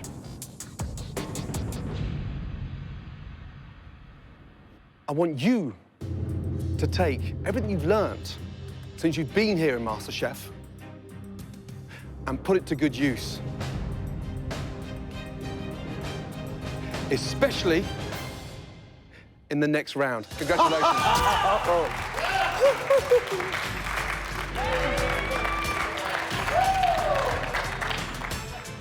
Okay, well, the final row, please step forward.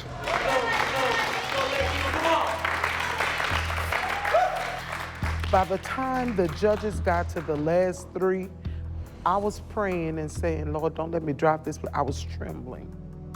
Asmina, please, step forward. Scrambled eggs, chilaquiles, served with a roasted tomato salsa.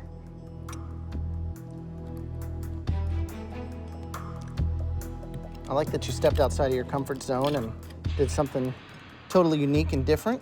At the same time, you've overcooked, over-scrambled. I think that's where we're at. Avis, please, step forward. Thank you. This is Italian stuffed eggs. I stuffed them with olive oil and garlic and fresh parsley.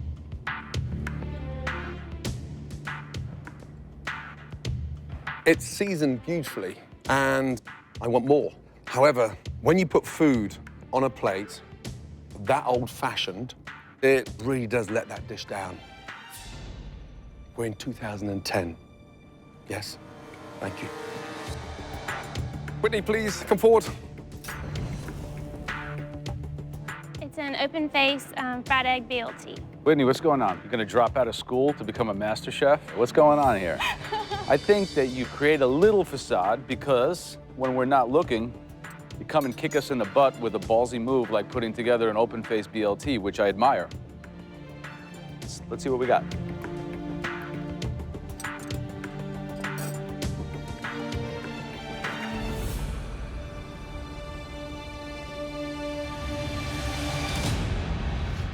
Okay, sadly, not all of you will be staying. Let me tell you that. Asmina, your egg was definitely not the hero. Please give me your apron.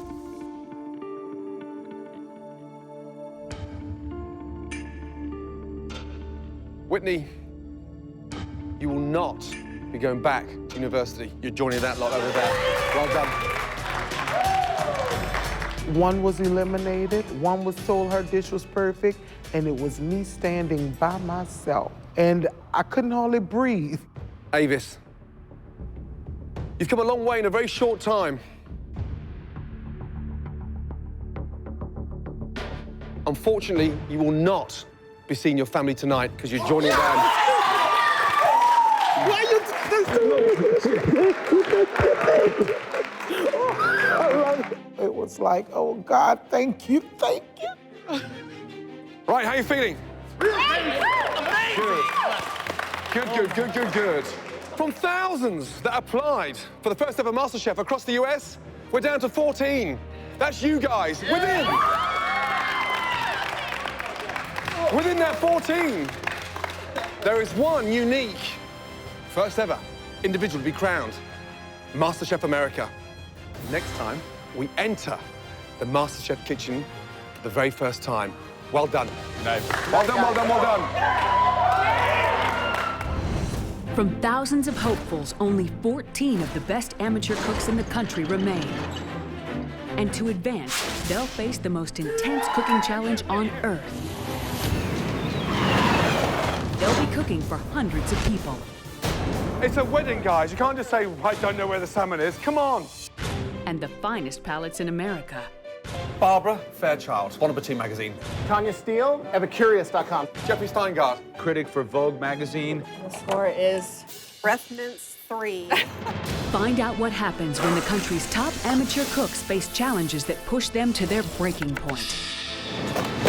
Ow! No, Sheena, come here, 2 seconds. I don't want to be on the camera. Don't worry about the camera. What's the matter? Go back to your station. I'm not tasting this crap. Who will rise through the culinary world's highest ranks? It's cooked perfectly. As the country's top amateur cooks compete. This is the problem. To become America's first MasterChef.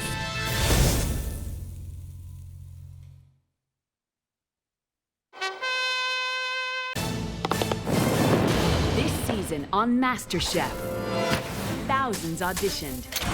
You move like a chef, and clearly you cook like a chef. Oh! But only the best survived. It's a bad dish. You know it. I know it. That has to be the most disgusting soup I've ever tasted.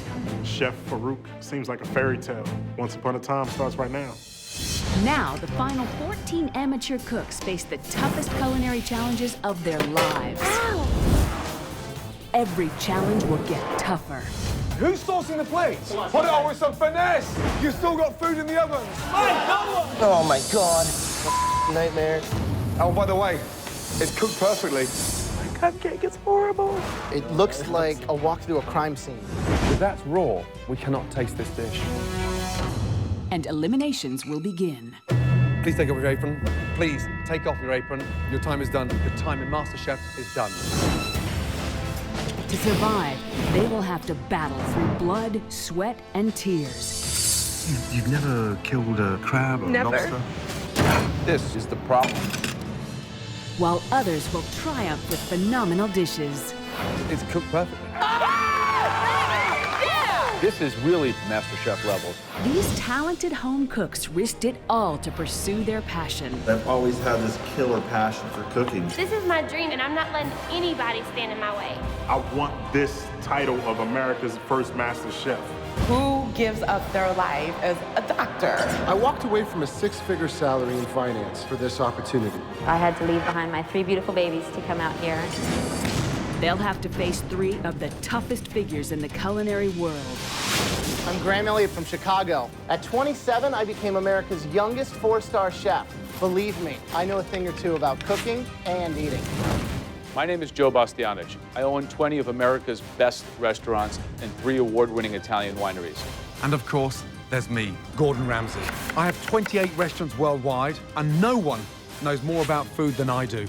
You guys pulled it off. Well done. Thank you, Chef. One of these amateur cooks will take home $250,000, a cookbook deal. 10. We gotta put it in. 9. And become the 8, first American 7, to go from home 6, cook 5. Give me towels. 3. to MasterChef. 1 and stop.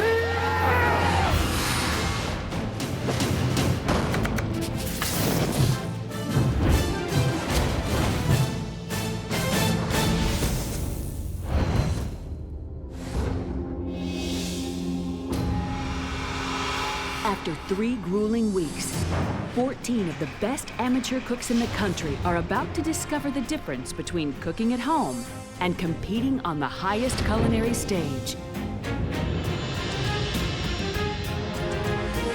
As they enter the MasterChef kitchen for the very first time. Walking into MasterChef kitchen was amazing. When we walk into that fully stocked professional kitchen, it was incredible. I was like, oh, I'm in heaven. I mean, I'm just a small town girl, and when we first got in the kitchen, definitely from thinking of my kitchen at home, I mean, it was amazing. Welcome to the MasterChef kitchen. The crown of America's first ever MasterChef, plus $250,000, and your very own cookbook will be won or lost inside here. Find your stations quickly. Let's go. Clearly, there's an apron behind each station with your names on it. When I get to my station, I'm thinking to myself, wow, this is nuts. I've arrived. I'm in my element. You've got the state-of-the-art kitchen, a Viking range, but let's be honest, it's not the tools that are going to make America's first ever MasterChef, it's how you use them. Now, we have an amazing test. In front of you all is the mystery box. In this challenge, the contestants have to prepare, cook, and present one stunning dish, using nothing more than the ingredients hidden inside the box. They can use as many or as few ingredients as they wish, but they must present it to the judges in just 45 minutes. Now, we'll select 3 stunning dishes. Out of those 3 dishes, we'll nominate 1 winning dish. Now, the person with the best dish out of those 3 will get to pick the main ingredient in our next test later today. Now, here's the bad news. All of you, listen, make this count, because eliminations are just around the corner. Oh. On the count of 3, lift those boxes. 1, 2, 3. Oh. Nice. Now, you have a double-cut pork chop. Wonderful bunch of flat-leaf parsley, cabbage, the most amazing ciabatta bread, a delicious Granny Smith apple, beautiful lemon, beautiful vine tomatoes, and then alongside that, you have a little bottle of cognac. And just for that sweet tooth, cinnamon and chocolate. You've all got 45 minutes. 14 ingredients, use as many or as little as you wish. Your time starts now.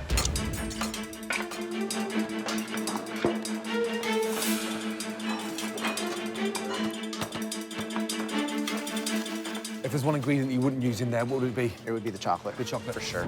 The chocolate is the devil of the box. It'll tempt you, take you down the wrong path.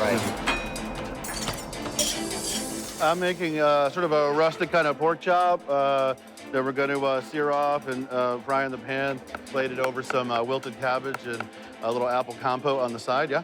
I'm making a sweet pork chop with a cognac flambe and a side of cabbage slaw and tomato concasse. My biggest concern, I think, though, is overcooking a pork. I'm making a bread pudding, a 21st century bread pudding. A 21st century bread pudding? Yeah. So you're doing a chocolate bread pudding? yes, I am. Okay. And I'm excited because it's really coming out good. And what I'm gonna do is I'm gonna make a sauce to go with it. Right. The secret behind a really good chocolate bread pudding pudding is the texture in the side, not allowing it to become too dry. That's right. It'll be nice and moist. It has to be moist. Yes.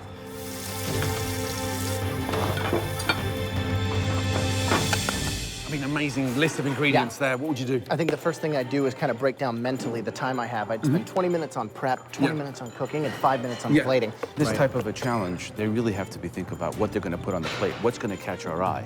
Because it's not just about flavor now, it's also about what really delivers the message of the plate. Sheena, what exactly are you making? I'm making a chocolate mousse that has a little bit of brandy in it. I'm going to top it with some candied lemon peel, and I'm thinking of making a caramel if I have time. Just drizzle a little bit of that on top. Great. You know what? Chocolate mousse is one of my favorites, so looking forward to trying it. When I discovered cooking, I found that there is something that I do have a passion for. The ultimate goal is to not feel like I'm going to work every day, to feel like I'm doing what I want to do. I don't want to boost your confidence here irrationally, but those look like pretty good pork chops. I've never cooked this before, and so I really wanted to try to make sure that... You've never cooked a pork chop in your entire life? Where are you from? From Mississippi, but we don't do pork. I don't do pork. Well, why did you go with that? Why didn't you do something that you know? Because I really wanted to challenge myself, and that's what this whole competition's about, is using the skills you have and do it with anything that you're given. Okay, first off, my scariest dish, Jenna's. She's making a sandwich. You do a sandwich with leftover pork. Yeah, I heard her say that she's doing a ham sandwich. There's no ham anywhere in there. Just because it's pork, it's not ham. No, nothing at all. Yeah, nothing.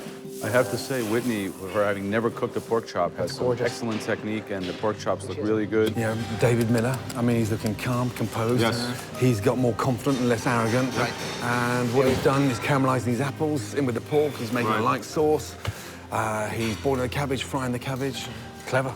Sheena's working on a chocolate mousse, and then you've got Avis making a bread pudding, so I'm really interested in people that decided to leave the savory world and start working on some sweets. All right, guys, less than 15 minutes left. Hopefully I'm remembering my recipe right. Oh, it smells wonderful. All right, guys, 10 minutes. Woo. I've never been classically trained. This is just raw talent. This is my dream. This is something I've always wanted to do, and I'm not letting anybody stand in my way. Whatever my hands touch will win me this competition. I will be the first MasterChef in the United States. I think that when you get people in the room that are just super passionate like I am and super intense and ready to go, it elevates everybody's game, you know? Last 2 minutes. The judges will only taste the 3 most enticing dishes, so these final seconds of plating and presentation are crucial. 10, 9, 8, 7, 6, 5, 4, 3, 2, 1, and stop. Good job, good job. In each mystery box challenge, the judges will taste just 3 dishes. The winner of this challenge will have a huge advantage going into the next round. The first dish that we're gonna taste that is in the top 3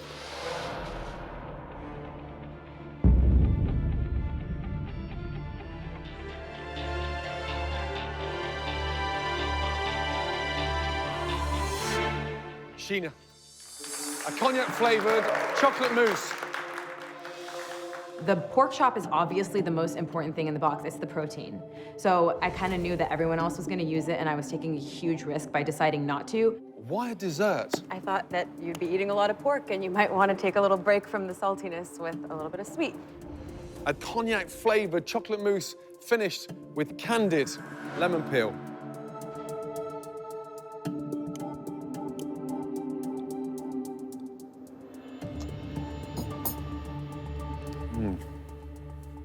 Texture's amazing.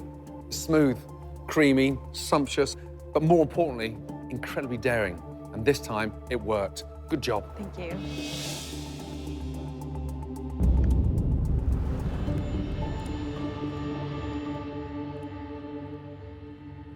You followed the devil in the box, except you achieved redemption. But this is a dish that I would be proud and happy to charge $10 for. Congratulations. Thank you, sir. So the second contestant, who's going to be one of our top 3, utilized not just the pork, but kept it in its natural state as the double pork chop. And that person is...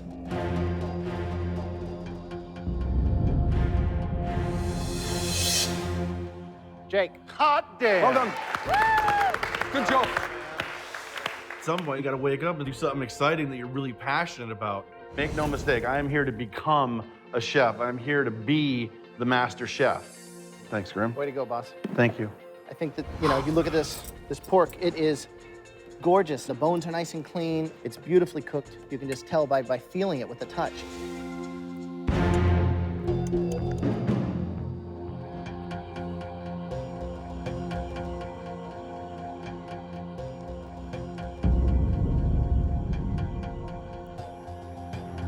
The cabbage almost has a melting texture to it, It's got a great consistency. There's some good flavor there. Really hard thing to do with 45 minutes, not to want to butterfly that pork. It's very risky. I mean, it's one of the first things that you have to get going right away. You did it really well. Thank you. Okay. Chef. And there's something really nice about the way you work. I expect you to be clumsy. You build office blocks. You're on construction sites, for God's sake. So you walk around a kitchen with great finesse. It's like watching a swan glide across a pond. It's unique. A big swan.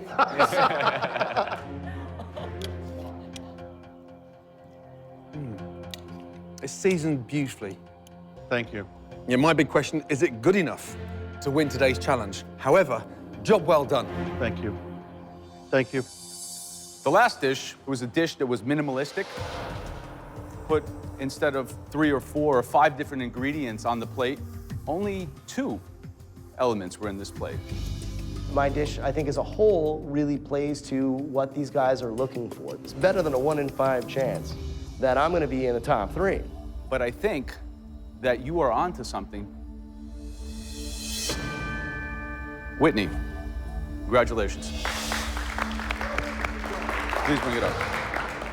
Flavor-wise, yes, I knew I was spot on. I'm definitely ready, and I'm here to prove to them that, I could do this. I could be MasterChef.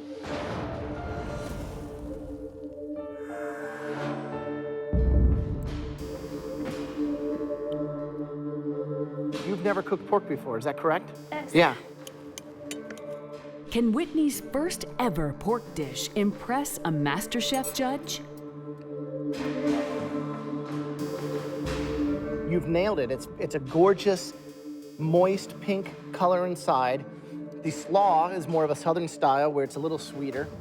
And they just balance so well that this dish is something I'd love to serve in a restaurant. Thank you.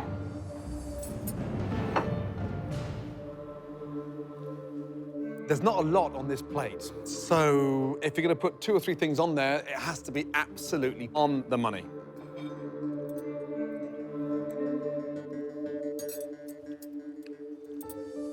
It's cooked perfectly.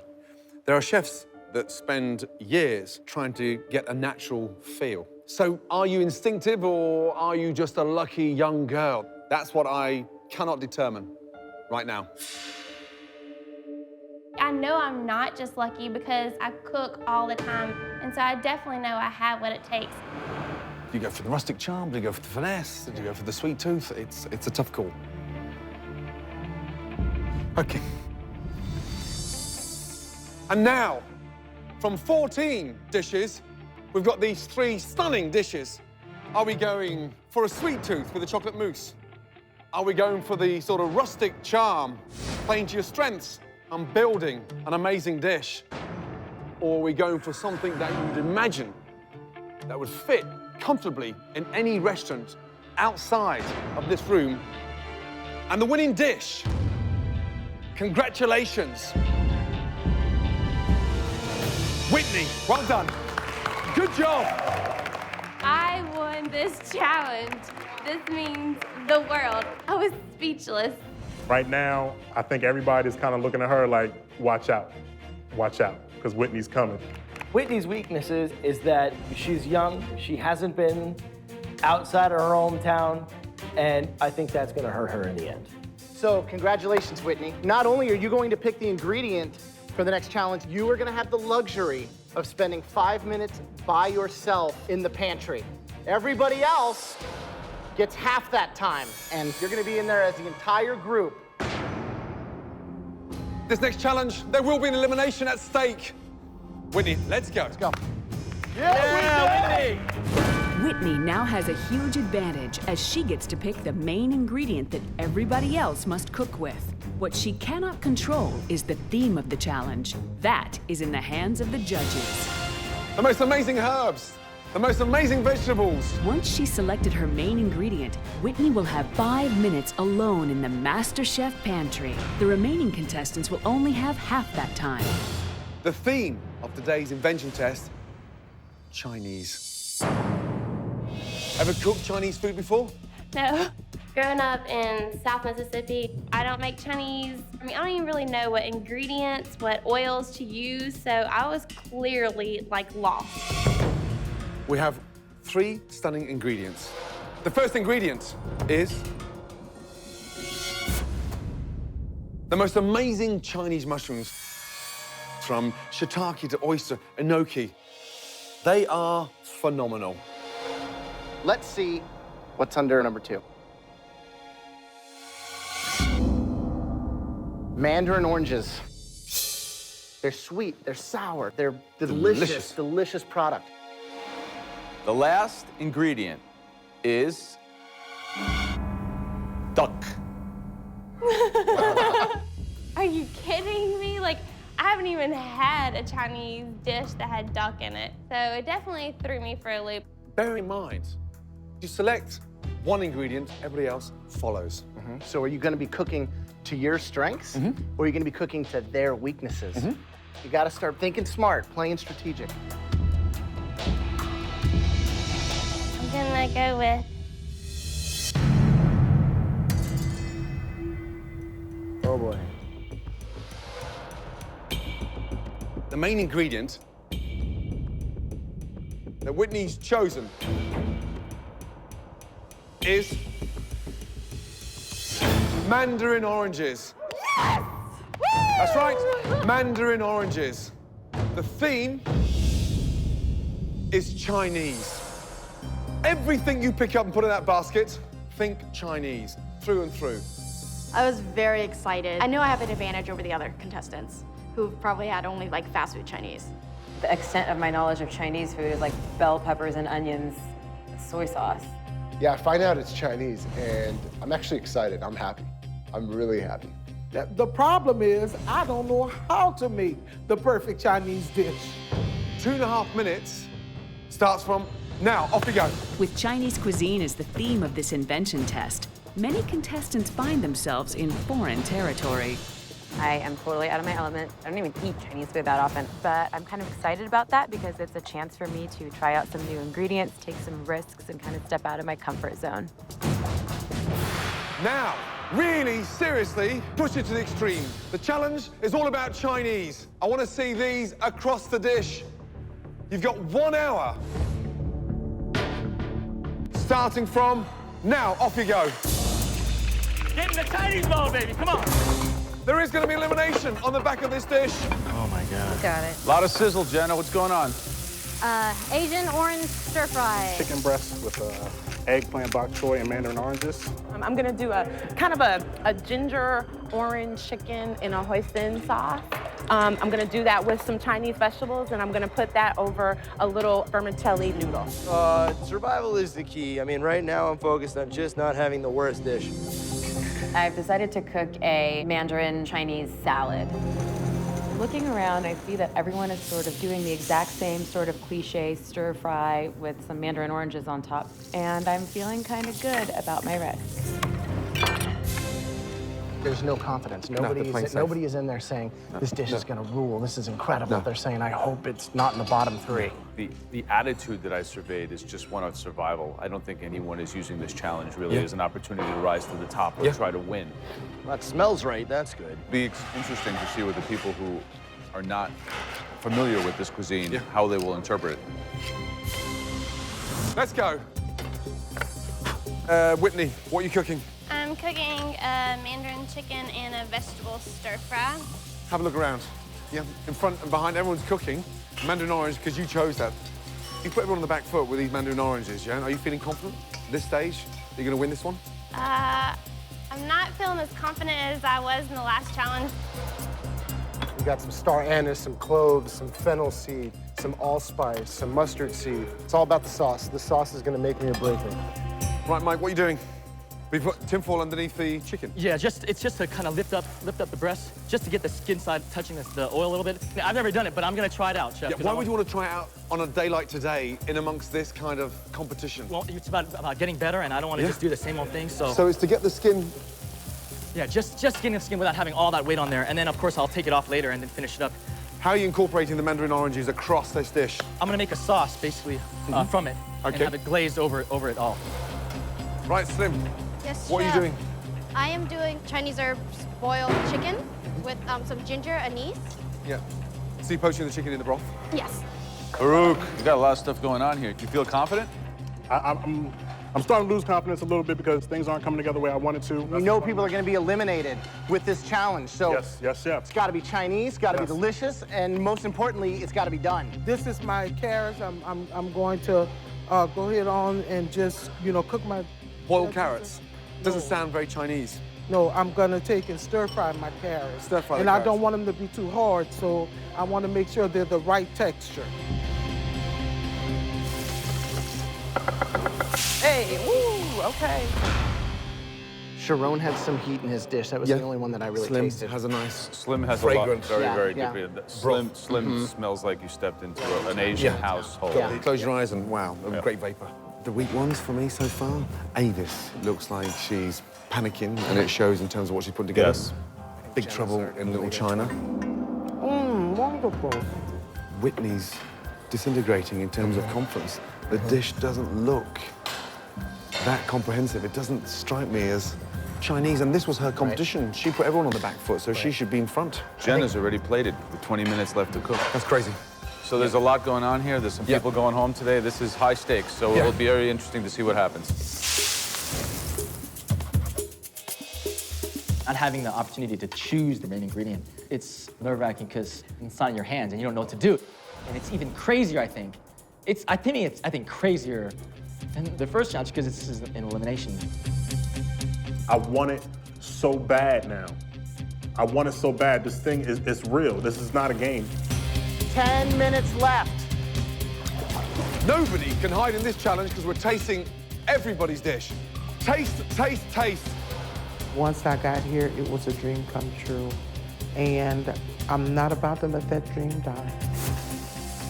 It's really heartbreaking to see somebody go home, but at the end of the day, this is a competition. And I need to see every single person go home and be the last man standing.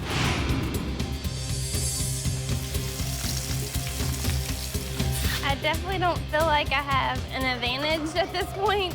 This dish could definitely be something that could send me home. 10, 9, 8, 7. I love you, Whitney, but you better go down. It's my turn to shine. 6, 5, 4, 3, 2, 1, and stop. Stand back from your station. Understand what's at stake here, guys, yeah? After we've tasted all these 14 dishes, we'll then select the bottom 3, then the elimination starts. Let's go, Whitney. As the winner of the mystery box, Whitney's reward was to choose the main ingredient for this second challenge. With that huge advantage, Whitney is under added pressure to deliver. I was the one that got to have 5 minutes in the pantry, get to choose the main ingredient. To be in the bottom 3 would just be devastating to me.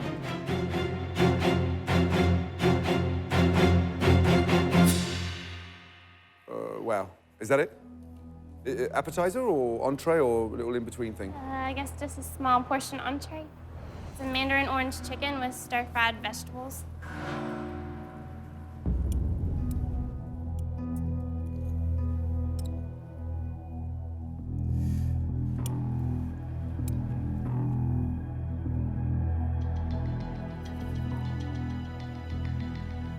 It's a little TV dinner stir fry with bits of chicken that the dog didn't want to eat.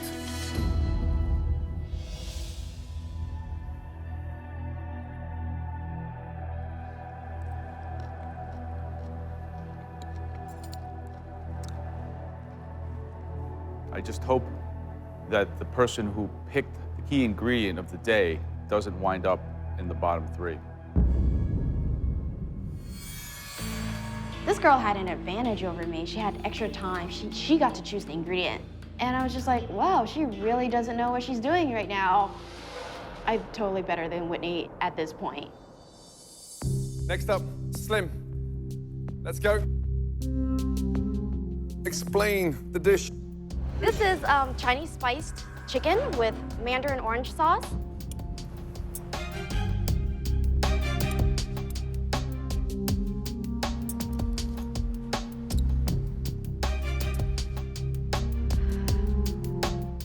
You've done this dish an injustice. Where's that delicious broth that you cooked the chicken in? Still in the pot. Bring me a cup of broth now. Yes, chef. Quickly. Oh man, I screwed up. I went for the rice and I screwed up.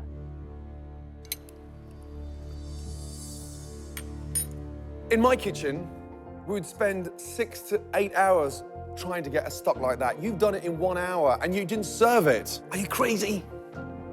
Thank you, chefs. Slim and I are the same age, and we're pretty much on the same playing field. I mean, I think my food probably tastes better than hers, but that's just my opinion. Avis, let's go. All right, chef. Is that a dish to be proud of in the 21st century? Yes, it is. Orange chicken, and then underneath the chicken, we have some Chinese noodles under there.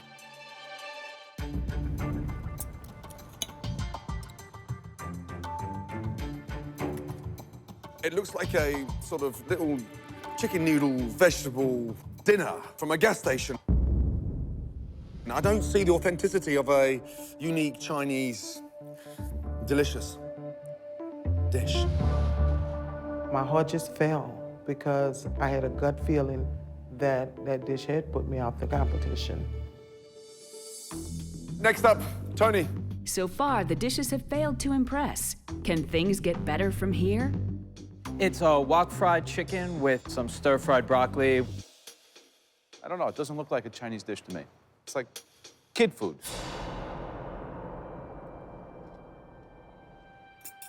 It tastes like chicken nuggets soaked in orange juice. David. Spicy orange chicken with steamed vegetables and rice. Dave, is that how you wanted the plate to come out? I'm not disappointed with the way it looks. I'm not impressed visually. I think it looks almost kind of cartoonish. Chantal, please, let's go. Pan-fried chicken and bok choy egg rolls. So I think that the color is really kind of a little bit unappealing. And then you go, uh-oh, knock, knock, nobody's home, empty. Right, Jenna, let's go. The big question I want to ask you is, you placed it up with 20 minutes to go. Right. And food dies as it sits in the window, clearly. And that had better taste phenomenal to put it up with 20 minutes to go. It's basically an orange chicken with the snap peas with the orange-infused rice.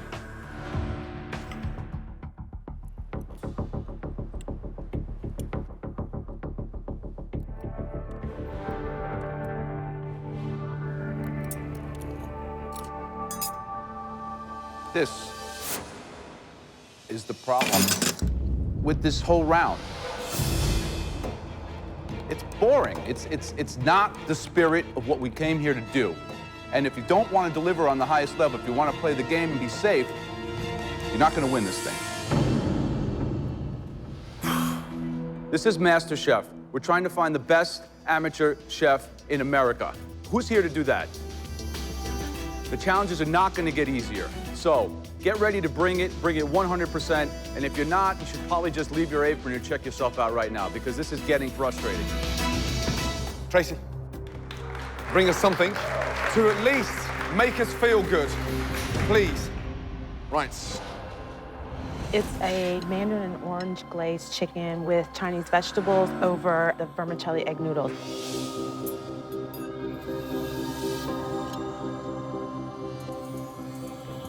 Can Tracy change the mood in the kitchen? I love the fact that the vegetables seem as important as the chicken. All those things seem like they're equal. And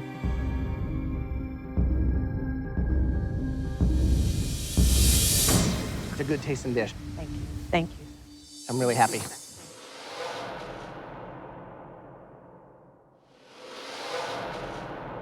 Looks authentic. The vegetables are cooked with care, and they taste delicious. Good job. If I hear Chef Ramsay say, well done, then to me, that's good. That was a great sign. Really good. So I was like, yes. Sharon, let's go, please. It's crispy mandarin sesame chicken, and then the fresh mandarin to go along with the vegetables.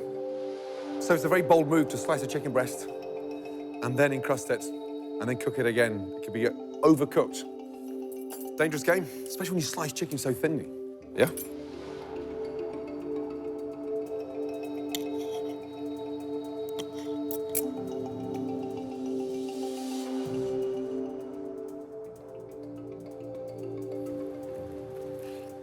You've been daring.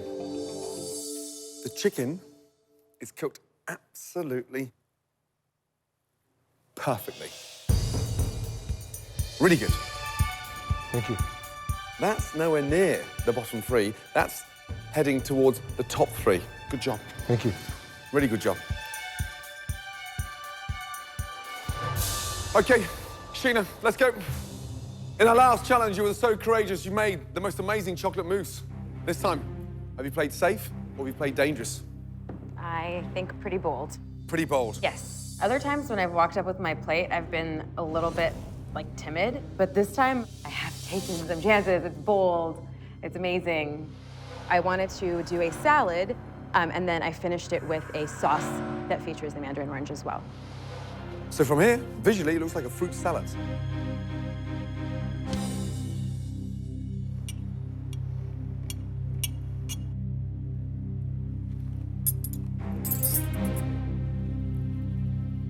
That can be put together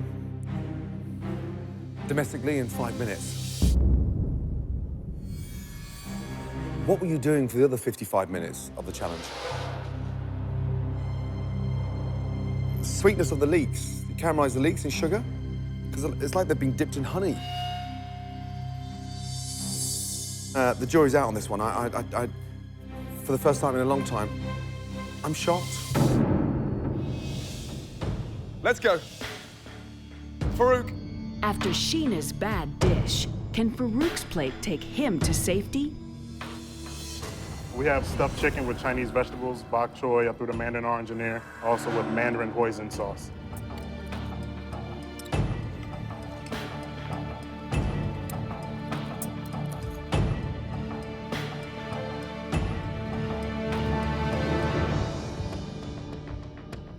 Wow, you just turned my mouth into a desert. It's dry. That is about as Chinese as my mum, and she's from Glasgow in Scotland. In my mind, it's definitely in the bottom three. After I heard you definitely in the bottom three, I mean, it's almost like somebody telling you you got 24 hours to live. Right, last but not least, Mike, let's go. What I have here is a nutty orange chicken breast with peanuts and cashews, green bell pepper, yellow bell pepper, and onion. So we've got crispy skin inside, a succulent, moist, hopefully, chicken.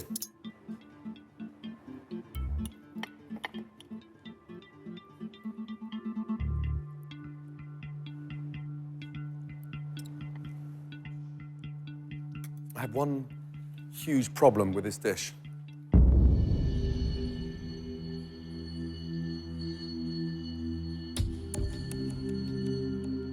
I don't want to stop eating it. It's delicious. Well done. I'm on the top of the world. I'm like, oh my God, like, really? Really? Amazing. Yeah, you agree? Uh-huh. Okay. We've deliberated. Joe, Graham, and myself, we did see some stunning dishes, but there was one dish across the 14 that was head and shoulders above everybody else's. And that individual managed to take it to an extraordinary level. I look at my plate and I'm more than happy with it. I'm proud of it. There's no way that I'm not gonna win this thing. I was standing there with my fingers crossed behind my back, like, pick me, pick me. And that person is...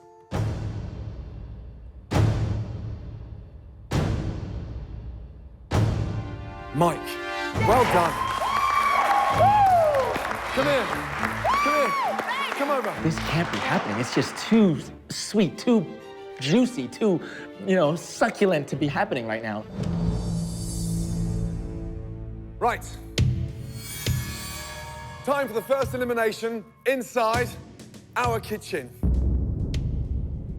We're gonna take the bottom 3 dishes. The first worst dish of the Chinese challenge.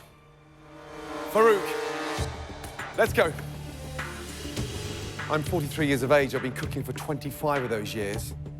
I've never been to any Chinese restaurant with a pounded chicken breast, stuffed, rolled, boiled, dried, and dumped on top of a plate.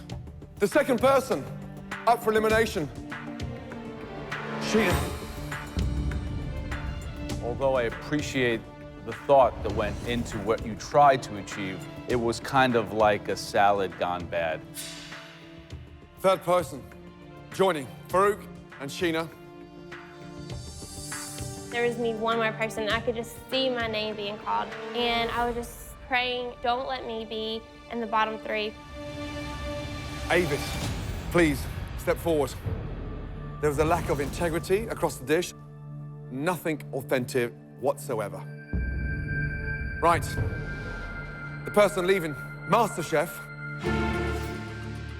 is... In my head, I'm praying and I'm saying, God, please let me be given one more chance. Avis, I'm sorry, my darling. Your time is done inside MasterChef. Avis, you've got such heart and soul that you put into your food, which is inherent in cooking. Please stay with it, and please stay on the path. This experience has been like none other. It's seasoned beautifully, and I want more. My cooking dream is still alive. It's not dead. This competition has ended for me, but it hasn't ended my dream. Sheena, Farooq, here's the bad news. We're not done yet. One more of you will be leaving. Twist, twist, twist. The judges say, oh, we're gonna eliminate somebody else. And I'm like, what? Then the judges say they're cutting one more. That's when I knew I was toast. It was a wrap for me. I was not going to be able to move on. We're judging you both entirely on this last round. I was worried again. Extremely worried, actually. The next person leaving the MasterChef kitchen is Sheena. Please take off your apron and leave the MasterChef kitchen. What? What? You, young lady, are a shiny example to everybody else in this competition. Your chocolate mousse was outstanding, but Keep cooking, keep learning. You're a smart cookie, bright girl, and you'll go a long way. Good luck to you. Thank you. Thank you. Thanks, Sheena. Best of luck. Thank you. Thank you. I don't think that it was the right decision to let me go so fast, especially on that challenge. Group hug? If I were able to stay, I would have done some really cool things. What? When I heard them call Sheena's name, I couldn't believe it. I probably should be going home right now. Farooq, you were so close to leaving MasterChef this evening because it was substandard. And there is something inside you that we all see. Now, continue taking the risks, but tread cautiously, because we're watching you like a hawk. It really struck a chord when Gordon said, we all see something in you. It's definitely a wake-up call. I got so close to losing, and I don't ever want to be in that position again. Let's go!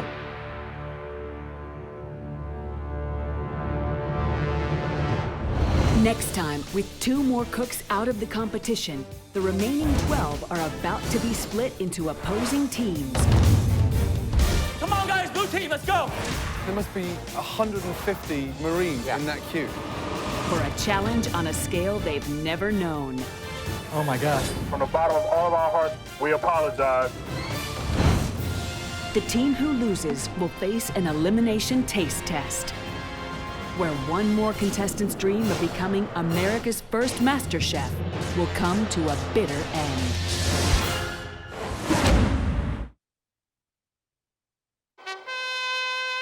Next on MasterChef. Your time is done inside MasterChef. With 2 more cooks out of the competition, the remaining 12 are about to be split into opposing teams. Come on, guys, blue team, let's go! There must be 150 Marines in that queue. For a challenge on a scale they've never known. Oh my God. From the bottom of all of our hearts, we apologize. The team who loses will face an elimination taste test, where one more contestant's dream of becoming America's first MasterChef will come to a bitter end.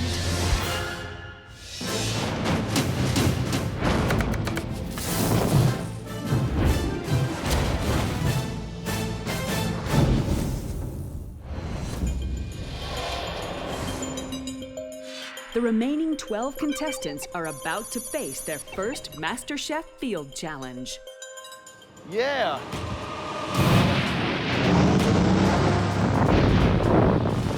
Oh my God.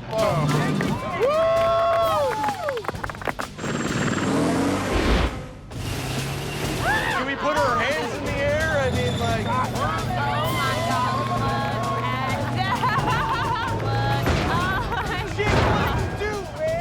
Our amateur home cooks have been brought to a U.S. Marine base, where for the first time, they will have to cook for more than just the judges. What's going on here?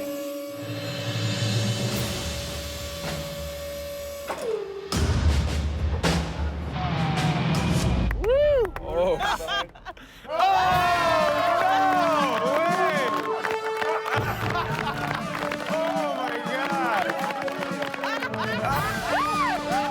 Welcome to Camp Pendleton.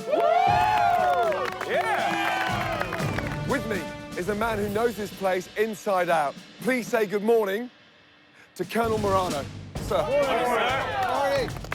The people here have many duties, but one thing that they all share in common is they all have to eat. We go through 778,000 pounds of meat and poultry products and over 200,000 pounds of vegetables every month. Wow. Today, all of you are cooking 1 entree. Alongside that, you'll be cooking 2 sides and then finishing with the most amazing dessert. Got it, got it, got it. Now, all of you will be cooking this for $400 Marines and their families at 1,500 hours. Wow. I was like, no way. I can't cook for more. I've never cooked for more than 20 people. I was like, we are. We're going to split into 2 teams. And for the first time, you will go head-to-head as a team challenge. The winning team will advance to the next stage. The losing team will face a pressure test. And on the back of that pressure test, there'll be an elimination. This one is really dear to my heart, guys. My dad served in the Navy for 32 years, so make this one count. David Miller, did you realize we're coming to US Marine Base today with that top on? No, sir, I did not. I think someone's going to beat the out of you in a minute. Right, Mike, you won yesterday's Chinese invention test, yes? Now, today, you're going to pick your team that becomes Team Blue. First choice, who's it going to be? Thinking, okay, well, you know, Mike's gonna look at me and he's gonna say, all right, I want this guy on my team. So I'm feeling pretty good. Jake, come on, Jake, everybody. Stand over, buddy. And he, you know, calls Jake. Lee, why don't you come over here, bro? Lee, excellent. I gotta pick my baby, Tracy. Come here, sweetie. Tracy, let's go. Tony, come here, buddy. Tony, let's go. And then so on and so on. And that's just pumping me up. I'm like, all right, man, it's on. Chital, come here. Chital. Nice. Great. I love it. Leave me with what we have. Let's take the leftover team, and we're gonna kick your ass. Clearly, Team Red by default. It definitely drove us. I mean, it was like, you feel like you scrapped. You're like, all right, you know, I'm the last pick. Okay, I'm gonna go out there and I'm gonna show you. Just put our hearts on this plate. Oh, dude, let's do everything we can. We'll do this. Today, everything is on the line. The team that loses has to go into a pressure challenge the next day. That meant somebody was going home, and I didn't want that to be me. Mike has picked his blue dream team of Jake, Lee, Tony, Tracy, and Chital, while Sharon, David, Whitney, Jenna, Farooq, and Slim become the underdog red team. Get your game face on. One stunning entree, 2 sides, 1 stunning dessert.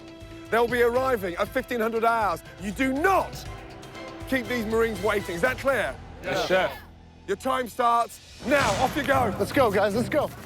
In this field challenge, the judges will decide which team wins based on their food, team performance in the commercial kitchen, and feedback from the Marines. Pantry produce! Check the pantry out. Walking through the kitchen, I got my game face on. I got no time to be like, oh, wow, real live commercial kitchen. I say we go with the steak. I got a phenomenal recipe for the best barbecue sauce glaze you'll ever have in your life. All right, there we go. Immediately, Sharon steps up to fill an empty leadership role on the red team. We still need another side. We got tons of potatoes. That's so boring. Okay, so let's think. Tell me, talk to me. Potatoes au gratin. Do you know how to make it? Yeah, sure. Okay, there we go. Instantaneously, Sharon takes charge. Get the mild cheddar and get the Monterey Jack, too. Get both of them. So we're sitting down, we're planning it out, and it actually seems to be working. This is really important before we even get into the food. We all got different styles. Most importantly, let's communicate with each other. Immediately, we're like, all of us, you could feel the electricity just pulsating. At the same time, there was a bit of fear because I've never cooked for that many people in my life. Like, can we do this? Doing a stuffed pork loin then, or? What do you feel most confident, brother? You know, I want you to be in your, you know. I'm fine with that, dude. We just got to get at it. We got to get them going and get them butterflied and stuff them. All right, I got this killer stuffed pork loin. You know, we got to make a lot of it. I'm confident if we all team up, you know, we could bust it out. Mike, what is actually on the menu? What have you decided to do? Sort of like a stuffed loin. Sure. What are the side dishes? Like a roasted corn sort of salad. Right. We've got scalloped potatoes. Scalloped potato, like a gratin dauphinoise? Yes. Okay, dessert, what's the dessert? It's gonna be puff pastry layered with some cream. Puff pastry with cream? These are Marines, yeah? Yeah. I don't think they do much puff pastry. Talk to me about the menu, please. What is it? I've got some marinated skirt steak that we're gonna glaze with a sweet, spicy, and smoky barbecue sauce. Scalloped potatoes with yummy bacon, crispy bacon. Second side, what is it? We're doing simple roasted vegetables with fresh herbs. While the red team starts on an apple turnover dessert, over on the blue team, Mike's leadership is in question. Mike? Yes, sir. You're not listening to me, my friend. I told you, I don't want that parsley. I want flat leaf parsley. I don't think they have it, bro. You didn't How come see you any pull that one out then? on the If you left? needed that, I didn't pull it. I found out pretty quickly that Mike didn't really have the leadership stuff because he is so frantic. You want this? Yeah, it's gonna cover all of it? That's flat leaf parsley. Is that all you got? This is gonna cover okay. all of it? It's a good start. Is that all? It's a good start. I have a very kind of, I don't know if you'd call it enthusiastic or intense or passionate or just crazy. Whatever it is what it is. How many of the apples do you want? You're stressing me out, man. How many of these apples do you need to slice? Just slice them all, okay? Mike's over there just frantic. He's just like, dude, what do you want me to do? What do you want me to do? What do you want me to do? And I'm just like, well, okay, all right. Mike, I need you to take a breath and slow down in your head. You slow down in your head, you go faster on the table. What am I doing, bro? I'm helping you. You're stressing people out around you is what you're doing. I'm helping you out. I have no problem being a subordinate as long as the person that's directly above me has got their headgear cleaned out and together, you know? You cutting them all down, brother? Why? Okay. You sure? No, I'm just asking. Let's try this again. I'm just asking. I don't know. Let's just start over. Let's just start over. All right, bro. Look, keep it positive. Keep it positive. Let's just start over. Keep it positive. I didn't know you didn't like that. Looking at what Jake was doing when he was cutting down the fat, I was real worried that the pork was gonna be coming out dry. I'm sure the flavor might have been cool, but I'm thinking, dude, it's gonna come out dry. You with me? I got you. Dude, I'm supposed to be team leader. It's my responsibility. I had the privilege of choosing the team, so I definitely felt the burden. The burden of responsibility is gonna be on me. With the power struggle emerging, can the blue team pull together? Or will a fight over the wheel steer them into the rocks? I thought, okay, I gotta create some insurance.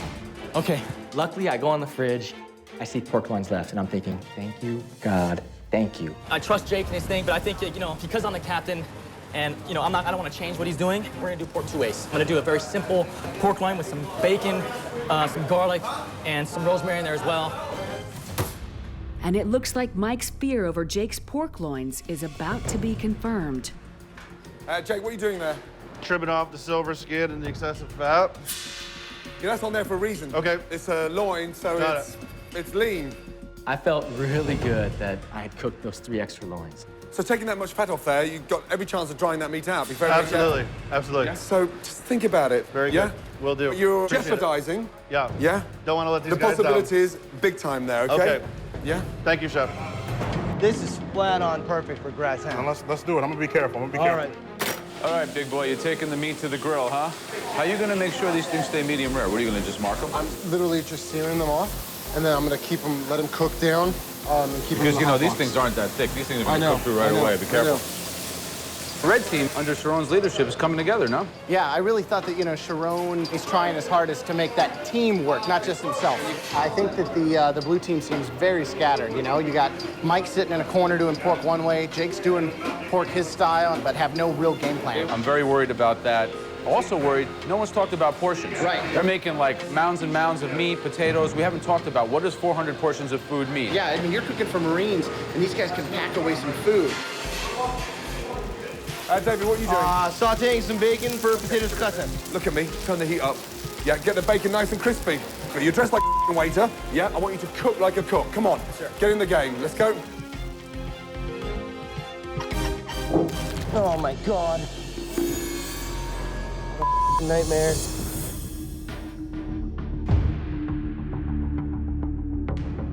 Once I had all the grease out, I'd forgotten the bacon was sitting at the side of the tilt pan. So when you go to roll it back up, it shakes a little bit. And I lost about 5 pounds of cooked bacon. Oh, by the way, it's cooked perfectly. I'm feeling like we're pretty behind. So, we got a problem, yes? Just over half an hour to go, and just touch that there. Chef Ramsay pulls out the pork loins, and they're undercooked. I was just stressing big time about that. Don't panic. Yeah, 35 minutes to go, but that is raw. We cannot start panicking, but you've got to listen to me. You take one off each tray. Sure. The oven's up to max. Okay. And get them cooking. They're boiling, okay? Okay. One of you, take control. Talking about pressure, we win as a team, we lose as a team, but I was the guy that was responsible for the pork. I was definitely concerned that this thing might not work out. Meanwhile, on the red team, Sharon is fast questioning whether Farooq has prepared enough vegetables for their dish. Oh, man, I don't know if that's enough, Farooq. This is 200 people we're doing. Sharon, he's looking at me, he's like, I don't think it's gonna be enough vegetables. I'm like, dude, it's gonna be fine. Let's just get it done. Farooq, are we good? Yep. I look at the guys and I'm asking, how many pans of these potatoes are we gonna be serving? And they say 3. And in my head, immediately, I'm taking back that. That's not enough. That's not enough. We got 200 to 300 people we're feeding, and we got 3? That's not gonna work. 5 feet in between each table. My main concern right now is not having enough. We do not know the scale of this operation. We don't know what we're gonna need, and other than the fact that we see a mountain of food in front of us, have no idea if that's gonna be able to feed everybody. 10 minutes left, guys. Everything inside the hot boxes, then we're heading to the beach where the Marines are waiting.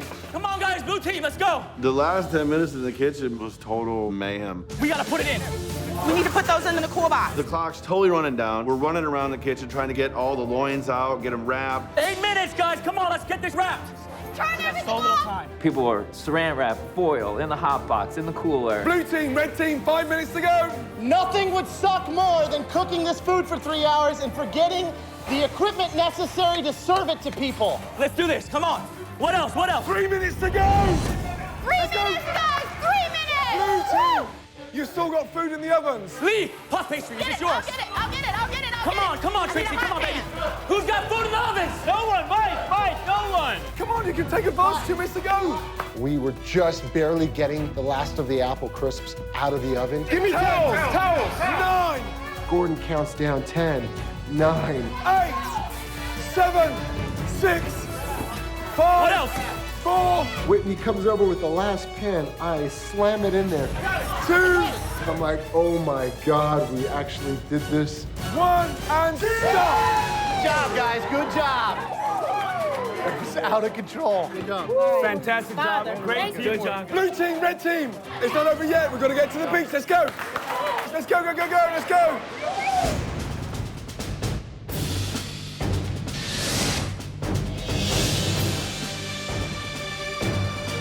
The Marines and their families are ready, willing, and hungry.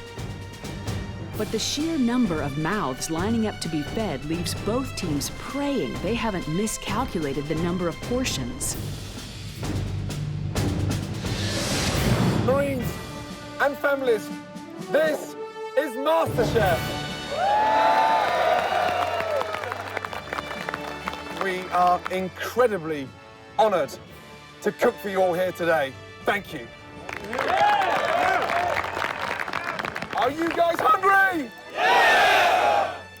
Okay, blue team, red team, off you go. Marines, distinguished guests, please come forward, have a read of the menu, and the choice is all yours.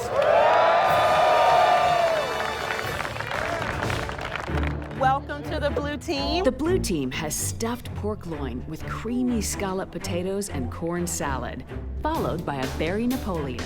All right, you enjoy that, okay? Thank you so much. Thanks for choosing red. Team Red are offering barbecue beef, potatoes gratin, and roasted vegetables with apple turnover for dessert. Don't be shy to ask for more beef if you want. Enjoy, you're welcome. In addition to all-over performance, the judges will use feedback from the Marines to help them decide which team will win the challenge. I'm going to go with the skirt steak. Oh my gosh, like we were blowing away the blue team. And I was like, you know what? The red team definitely has this in the bag. How was the beef? It was really good. Barbecue sauce, I love it. How is it? Very good. Happy with the choice?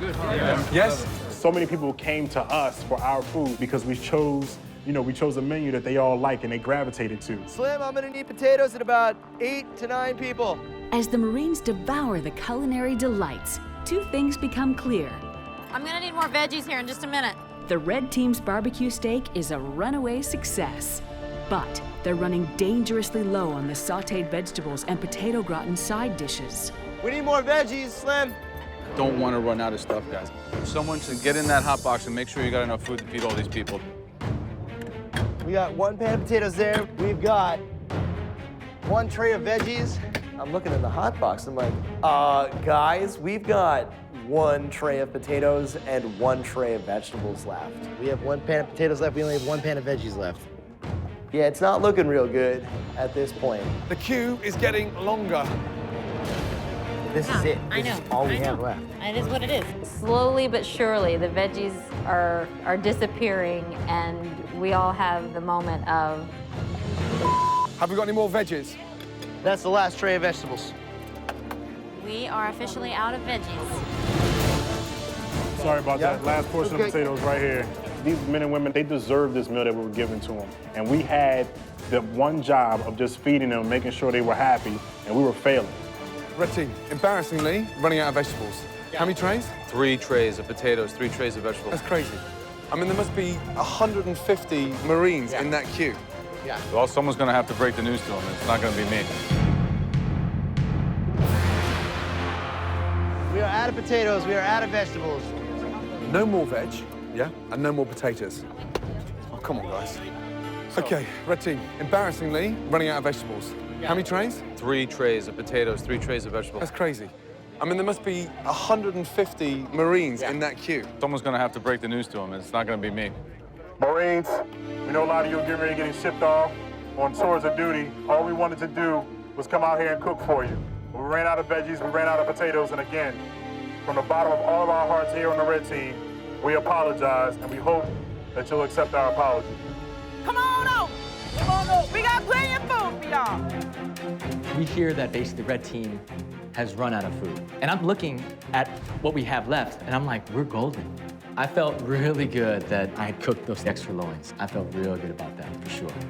We were in the red line before. We were in the red line, but we moved over here because they ran out of potatoes. Oh, man, I got it. All we got left is beef and apple pie, and they were still loving it. Pieces of Marines, we got double steak and double pie. And that line did not go anywhere. They kept coming, kept coming. You know, you really can't pass up an opportunity for steak and barbecue sauce. I gotta hop on it while I can. I told him I like steak, and he's like, you know what? I'm gonna give you a fat one. I'm like, all right, good to go. Time to go eat. Oh, hey, wow. Man. Hey, appreciate it. With the troops fed, the judges convene to decide which team performed better in the field challenge. The losing team will face a pressure test, where one contestant will be eliminated from MasterChef. This is too close to call. Very difficult. Blue team didn't run out of anything. Right. They had plenty of veg, Right. plenty of potatoes, Right. and the pork was the only weak link in the chain. Pork wasn't as good as the beef on the red team. Quite frankly, the red team executed a perfect steak with perfect sauce. I mean, it was probably one of the best things we had. Yeah, the food was amazing. It was delicious. If they had enough, no question. But you know, these guys came here to eat. If you think you're going to feed 500 of America's finest Marines with 3 pans of potatoes, I think you're making a big misjudgment. And listen, at the end of the day, you want to be a master chef, you have to be able to gauge portions. On a technical aspect, the red team really didn't accomplish what they were supposed to accomplish, which is to feed those people. Tough. And for me, it's 49-51. Yeah, very close.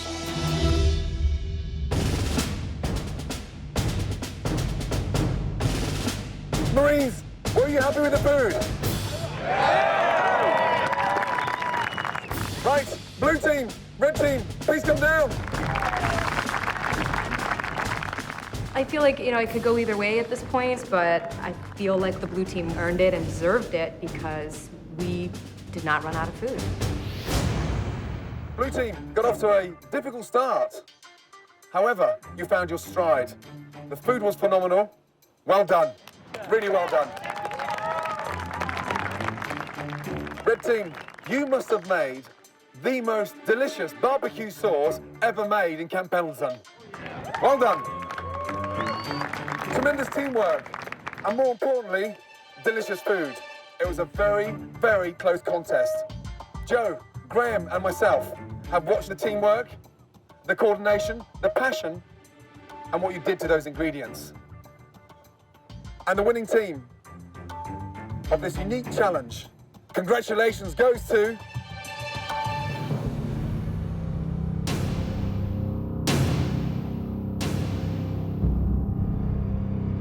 the blue team!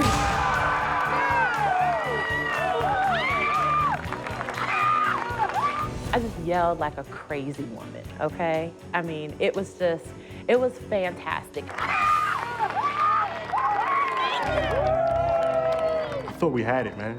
I thought we had it. I thought the red team had enough in us to win that challenge. But the thing is that we ran out of food. You know, had we not run out, you know, we would have won the challenge. That was a very close contest. Congratulations, blue team. Red team, you will be facing a pressure test. And on the back of that test, one of you will be leaving the competition. I know each and every one of us put our hearts into those dishes, and it sucked. It didn't feel good losing. I hate losing. I will see you back in the MasterChef kitchen first thing tomorrow morning. Well done, guys. It's a real tough and nerve-wracking thing knowing that one of the 6 of us is going to go home.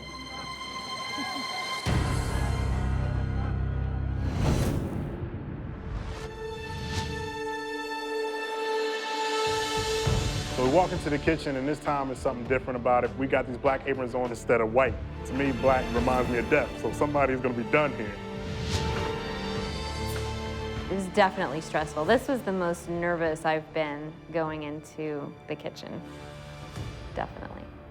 Red team, one of you will be leaving this competition. In order to avoid elimination today, you have to tell us what's in this pot. Because today's pressure test is an amazing taste test. Now, the pressure is really on. There is no telling what he made because Graham could have made a beef bourguignon or something I don't even know how to pronounce, much less know what is in it. And so I was definitely worried at that point. This is something I made specially just for you guys. I put in 20 different ingredients. For today's pressure test, you have to guess as many of those ingredients as you can. If you guess right, then you can keep guessing. If you guess wrong, your turn is over. Wow. The individual that guesses the fewest ingredients in that stunning dish will be leaving MasterChef. Prove to us that you can identify the most ingredients in that stunning dish, and the good news is, you join the blue team. Come on up, guys. Come on up. Okay? So, all of you, with the exception of Whitney, please go in to the MasterChef restaurant. Let's go. Ready?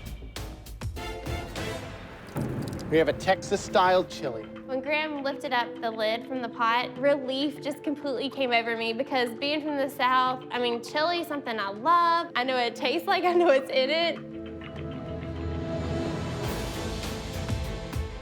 Ready for the first ingredient? Onions. Onions. Onions. Onions? Onions. Are you sure onions? Well done. Onions is correct. Well done. Celery. Celery. Celery. You are correct. Celery. Good job. Green bell peppers. Yes, you are correct. 3 correct. Tomatoes. Yes, you're correct. All right. Beans. You are correct. There are beans. Well done. Jalapeno pepper. You are correct. Good job. Beef. You are correct. Garlic. Graham, you'd like to put a good garlic base on your chili? Garlicky chili. Bold. You are correct. Garlic. Whitney, right out of the gate, just knocking it out of the park. I'm like, well, these others behind her are going to have their work cut out for them, you know? Beef stock. You are correct. Salt. You're correct.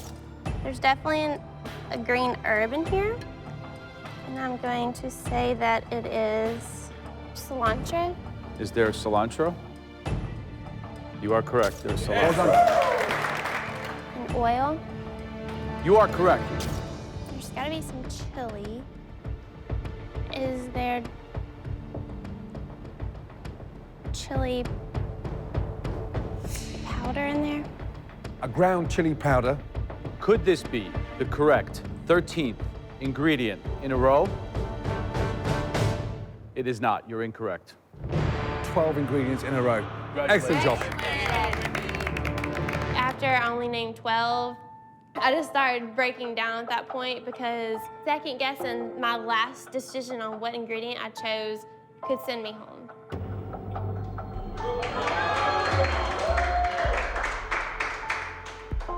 Okay, Farooq, Whitney got 12 in a row out of 20. You have to beat 12. Are you ready? Yes, I am. Good luck. Good luck.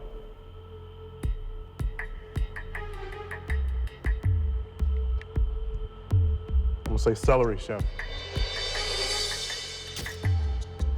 I'm gonna go with onions, chef. Green bell peppers. 3 correct. Good chili. It's gotta have some tomatoes in it, chef. Beans. Beef. 6 in a row. I'm gonna go with jalapenos. Salt. Garlic. I see a leafy ingredient. Could be parsley, could be cilantro.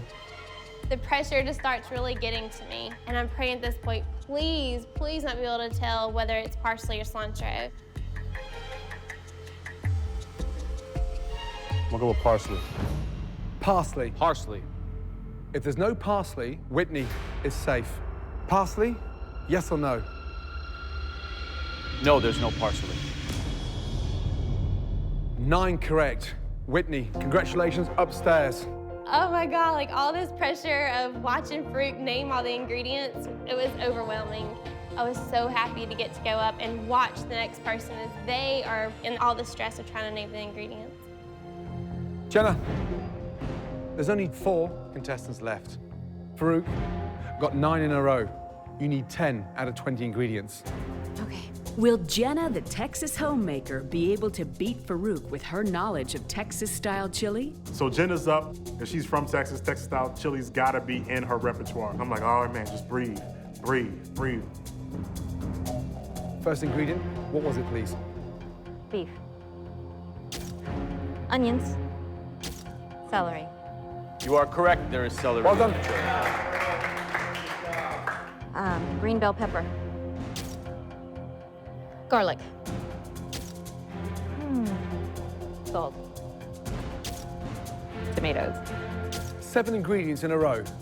You have to get 2 more to tie with Farooq. Chili powder.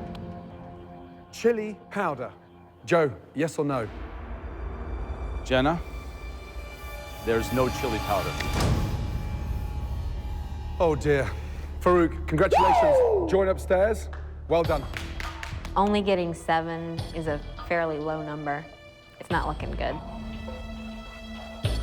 Okay, Slim, the bar is set at 7 ingredients in a row. 8 ingredients in a row puts you safe from elimination. We have a Texas-style chili. Are you a big chili fan? Absolutely not.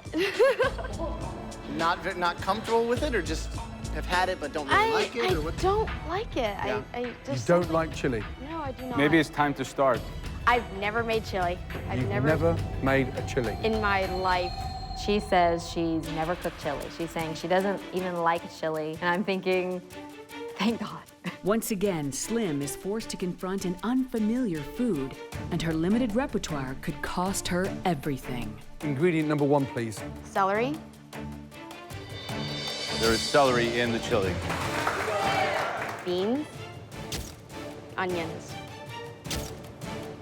3 correct. Tomatoes. Salt. 5 in a row correct. Jalapeno. Minced garlic. You're correct, it's garlic. Good. 1 ingredient left. Slim, you have to beat 7. 1 more correct ingredient in a row keeps you safe from elimination. I don't know if it was beef or pork. Now that it's like dissolving in my mouth, it feels like pork. Ingredient number 8. What is it, please? She's never made chili. She doesn't like chili. I'm not out yet. Beef. Beef. Your instinct is correct. Congratulations. Slim, up you go. Up you go, congratulations. It felt so good to be safe. It felt so good to have my ass off the line. But it was sad seeing that Jenna was still standing there. Jenna, there's only 2 chefs left, and your score is 7. You feel safe or vulnerable? No, I don't feel safe at all. You don't at feel all. safe? No. Right, David. First of all, thank you for dressing appropriately. Very welcome. Okay, Graham, please, reveal. Oh, okay. Okay, so we have a Texas-style chili. Yes. David, Jenna's from Texas, and she only scored 7 out of 20. Okay. Get more than 7 right in a row, and you're safe. All right. Good luck. Well, I'm gonna start with the obvious stuff. Let's go with beef. I'm gonna say celery. 2 correct ingredients in a row. Tomatoes. It's chili. Like, I could, without even like opening my eyes, tell you, you know, 10 or 15 ingredients that are in most chilies. Garlic. Correct. Well done. Good work. Really good work. One more, and you, young man, are completely safe from elimination. Ingredient number 8. What is it, please? Salt. You're gonna have to keep on playing the game. There is salt in it. You are safe. Congratulations. Join the others. Well done. Thank you. Well done. That's it, really. I'm safe. I'm still here. Total relief. And you know, take it forward. It's down to Sharon and Jenna, the financial advisor versus the stay-at-home mom. Sharon, you're the last up. Jenna got 7 out of 20. You can't afford a single mistake before number 7. Okay? Now, please stand in front of the pot. This pressure test is absolutely crucial. I really want to prove to the judges that I deserve to be the Master Chef. This is my dream. Ingredient 1, celery. Ingredient 2. Beans. You've got 2 in a row. Onions. With every ingredient Sharon guesses correctly, Jenna's dream fades. 5 correct ingredients in a row. Ingredient number 6, jalapenos. I'm waiting for him. I'm just hoping that he's gonna say chili powder at some point. If he says chili powder, I'm set. 1 more to tie. If it's an incorrect ingredient, you leave MasterChef. Jenna, you're safe. I'm gonna go with an important flavoring agent for a chili, and that would be salt. You're correct, there's salt. Well done. Good job. This is the only ingredient that matters. Get this one correct, and Jenna is leaving MasterChef. Ingredient number 8. What is it, please? First whiff that I get of that deep, rich, delicious chili that I think helps bring everything out and give it that just yummy earthiness and flavor. I am hanging by a thread on him saying chili powder. Cumin. That's it. It's make or break. If it's cumin, you're safe. Jenna, you're leaving MasterChef. Is there cumin? The whole MasterChef experience is coming down to this moment.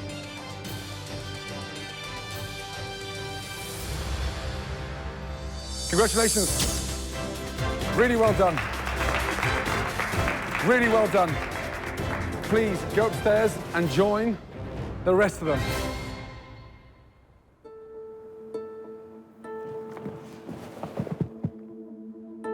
Jenna, you have been amazing. Keep your head up high. Yes? We're all incredibly proud of you as judges. And when you go back to your family, they should hold you in awe because you have done exceptionally well. Good job. Congratulations. Great job. Well done.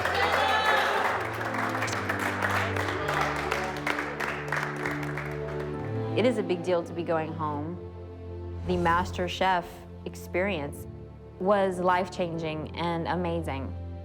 It has really opened my eyes just to people and to experiences and taking a risk, taking a chance, leaving home. And even though everything has been great, I know that I've got my family waiting for me, and that's really where my heart is.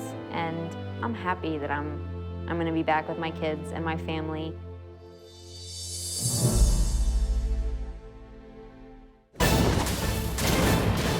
Next time on MasterChef, contestants have cooked for 3 of the most brutal judges on the planet. But now, they're going up against someone even tougher. Please say hello for Kat Cora. An Iron Chef. She's one of the top world-class chefs. She knows how to throw down in the kitchen.